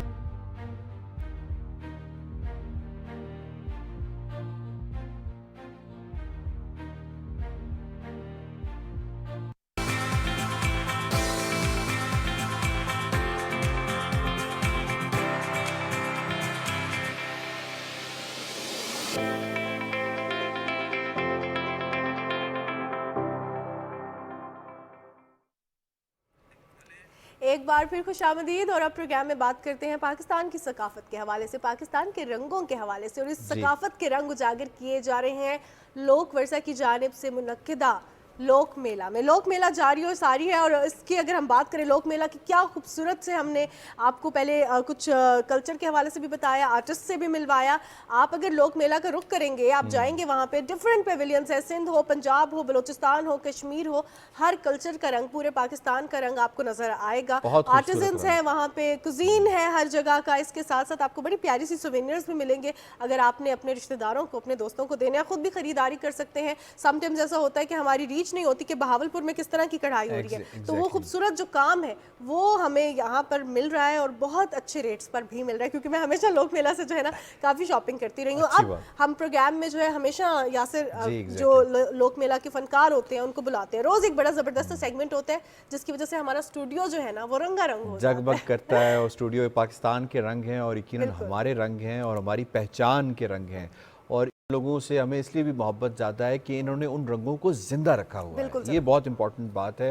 Ajrak जनाब सिंध का एक सकाफती कल्चर, सकाफती रंग, सिंध की पहचान, सिंधी टोपी और अजरक अक्सर कहा जाता है, और मुख्तलिफ गानों में भी आपने सुना होगा इसका, और इसकी यकीनन सिंध की पहचान है। जब कहीं आप जाते हैं मेहमान के तौर पे सिंध में, तो आपको ये तोहफ़तन दी जाती है, और इसी हवाले से हमने राजिक डिनू साहब को बुलाया है जो कि अजरक बनाने के माहिर हैं। राजिक साहब बहुत बहुत शुक्रिया, आपने हमें सुबह पाकिस्तान में वक्त दिया है। अब बड़ी ज़बरदस्त आपने अजरक और सिंधी टोपी ज़ेबतन की हुई है। ये बताएं, ये आप बनाते कैसे हैं, इतने खूबसूरत रंग इस पे कैसे लेके आते हैं, कितने अरसे से ये काम कर रहे हैं? असल में साईं हमारा जो है सुबह सिंध से ताल्लुक़ है। हमारा बुनियादी काम जो है ये अजरक का है, अजरक कदीमी काम है, मगर ये उसूलन छोटेपन में जो बंदा होता है वो काम सीखता है, बड़ी उम्र तक करता रहता है, और इसका जो है बड़े बड़े मेलों तक हम इसीलिए आते हैं जब पहले से मेहनत करते हैं, तो जब आके हमारी सिस्टम पूरा होता है तो फिर हम आके बेचने के लिए इधर आ जाते हैं। अभी तो अल्लाह ने हमें ये हुनर दिया है कि हम अजरक के ऊपर फिर कपड़े भी बनाना शुरू कर दिए हैं। अच्छा। जो किसी इदारे ने पहले काम किया था आहन के नाम से, उन्होंने बड़ी हमारे ऊपर आसानी की, क्योंकि ये काम निकाला था पहले ये खाली इंडिया में होता था, हमारे पाकिस्तान में कपड़े के ऊपर, लेडीज़ के ऊपर काम नहीं होता था। तो अल्लाह ने चाहा, हम तो हुनरमंद तो पहले ही थे, मगर एक नया रास्ता मिल गया। हाँ, किसी ने आहन इदारे ने कोई ये काम शुरू किया, उसकी वजह से तो ये पूरी दुनिया में अब हमारा काम जाता है। बिल्कुल जनाब, जैसे हम सिंधी कल्चर के हवाले से बात करते हैं ना, तो हमारे दिमाग में फ़ौरन अजरक आ जाती है। अब अजरक के मुख्तलिफ रंग मैंने देखे आज तक, जैसे मैरून रंग होता था, आपने नीला भी जो है वो ओढ़ा हुआ है, इसके अलावा यहाँ पे मुझे थोड़ा सा ऑरेंज रंग भी नजर आ रहा है। कौन कौन से रंग होते हैं असल में? अभी जो ज़्यादा फोकस करने वाले कलर होते हैं 8 से 10 कलर है, वैसे तो हम 20 कलर भी बना रहे हैं। जैसे मशीन बनाती है ऐसे इंसान भी कर सकता है, जो मशीन ने दिखाया वो हम भी कर सकते हैं, क्योंकि ये आप हाथ से करते हैं? ये कलर जो है कोई मिल का कलर नहीं है, ये इंसान ने बनाया 3-4 चीज़ों। वो भी विजिबल डाई है, दिखाएं जी। कोई इसमें केमिकल नहीं है। इसमें केमिकल नहीं है? कोई केमिकल नहीं है, सारा वेजिटेबल डाई है। सही, और क्या इनका बात बड़ा है। प्रोसेस है, क्योंकि हम तो बड़ी यहाँ- मेहनत, इसमें तो बड़ी मेहनत हाँ, लगती ये तो यहाँ नहीं दिखा सकते हैं, मगर वहाँ कोई हमें इंटरव्यू के लिए आते तो हम उनको पूरा प्रोसेस इसका भी दिखाएं। ये जो आप बता रहे हैं जो हैंडमेड है वो हमारी जरा स्क्रीन पर बताएं, जरा हमारे दिखाएं। नाज़रीन को दिखाएं। और ये क्या बात। पहनने में बंदा भी दुनिया में मतलब भले कहाँ किसी मुल्क में भी जाए तो उसको अलग ही नजर आएगा और हमारी सकाफत को बेहतरीन रंग अच्छा, आप लगते इतनी हैं। मेहनत करते हैं, ये बताएं मतलब आप अभी सिंध से ऑल द वे ट्रैवल करके इस्लामाबाद आए हैं, हम आपको वेलकम भी करते हैं इस हवाले से। तो इसका अजर मिलता है वैसे, इसकी वो रिवॉर्ड मिलता है आपको, वो मजदूरी मिलती है? यकीन ज़ाहिर बात है आपका पेट भी यकीन इससे, आपका प्रोफेशन भी है, पेशा भी है, इसको आपने रखा हुआ है, लेकिन साथ साथ सकाफत भी है। जी, हमारे को जो ना बड़े शहरों में से बहुत इज्जत मिलती है, बड़े अच्छे लोग मिलते हैं जो हमारी चीज़ों को बाहर लेके जाते हैं। ये हमारा पम्फलेट है, इस्लामाबाद लोक विरसा जो मेला है, ये हमारा बड़ा पम्फलेट है। इस पे अच्छे लोगों को आना चाहिए और मेरिट पे आना चाहिए, जिनके पास ऐसा फास्ट हुनर हो, क्योंकि जो पहले ज़माने में लोक वर्षा शुरू हुआ था तो बहुत बेहतरीन आगे जा रहा था, फिर बीच में थोड़ा सा वो डिम हो गया कि सिलेक्शन सही नहीं हो रही थी। अब अल्लाह ने चाहा कि नए लोग भी आ रहे हैं, जो काम करने वाले लोग भी हैं, लोग मुतासर हो रहे हैं, जैसे हमने कोई नई चीज़ें उनको दिखाई है तो वो मुतासर हो रहे हैं और हमारी दिल भी मुतमईन हो रही है कि ये पम्फलेट हमारे लिए इतना अच्छा है। जैसे लाहौर है या इस्लामाबाद है, ये बड़ी जगह है हमारे के लिए, पूरी दुनिया में हमारे को फैला सकती है, क्योंकि जो इधर का सारा सिस्टम जा रहा है तो पूरी दुनिया में जा रहा है। तो उसी लिहाज से हम बिल्कुल मुतमईन होकर जाते हैं कि हम चाहते हैं कि इस जगह पे आएँ और अपना फ़न दिखाएं। अच्छा, ये बताएं, सिंध के किस ख़ास इलाके में जो अजरक है,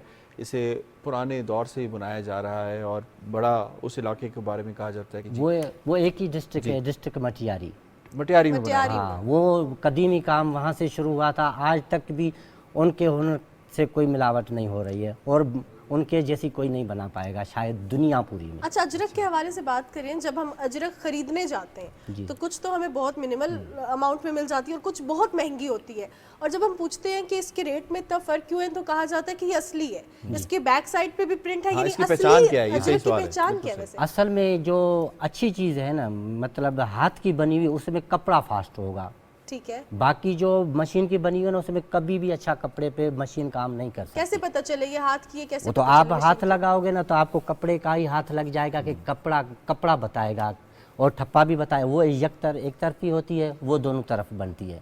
ये इसकी बैक साइड दिखाएं सर। हाँ, इसकी बैक साइड ऐसी होगी ना तो इसमें कोई फ़र्क नहीं नज़र आएगा कि ये क्या है वो क्या है, उसमें बिल्कुल साफ फ़र्क आ जाता है। उसमें बिल्कुल साफ फ़र्क आ जाता है, यानी कि दोनों तरफ से इसको ओढ़ सकते हैं। हाँ, ये असली अजरक की पहचान है। ये असली अजरक की पहचान है। और बल्कि जो हमने जोड़े भी बनाए हैं, मशीन ने भी बनाए, ये जो सूट हमने बनाए जहाँ स्कार्फ लेडीज़ के लिए बनाए, उसमें भी यही फ़र्क आ गया कि मशीन ने वो भी शुरू कर दिया।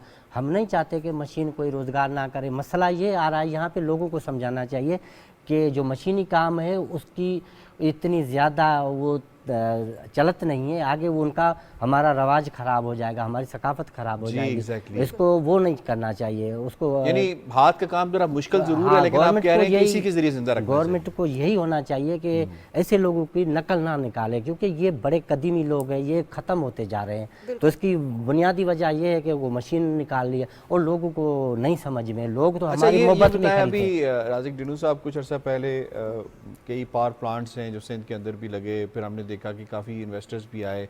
इससे भी फ़र्क पड़ता है कि बाहर से जब इन्वेस्टर्स आते हैं वो आके आपकी लोकल इन चीज़ों में, अजरक में, टोपी में, आपके लोकल कल्चर में इंटरेस्ट लेते हैं, ऐसा कोई फ़र्क पड़ता है?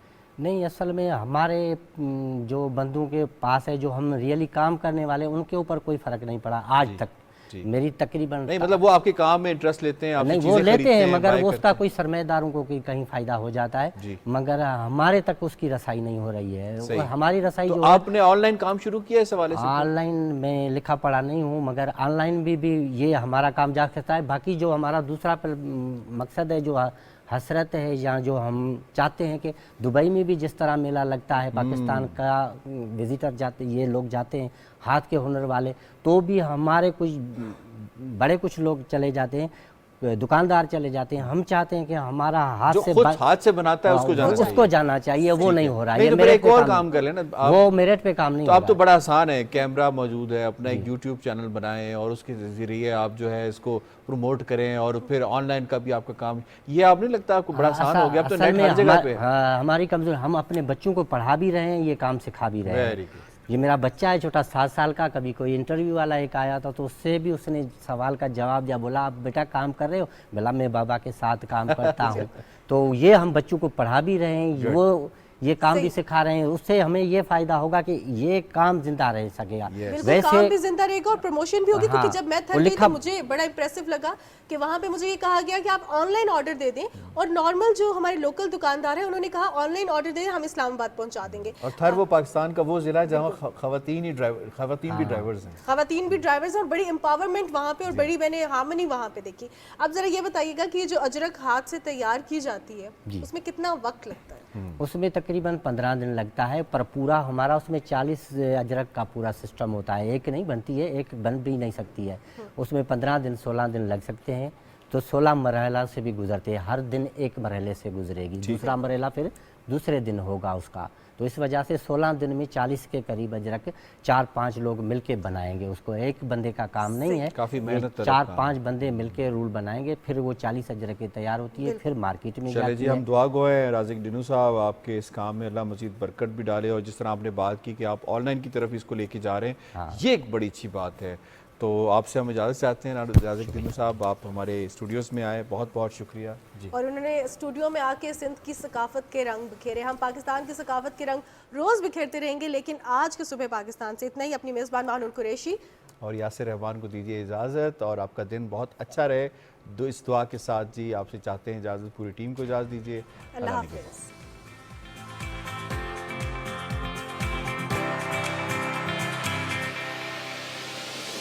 Thank you.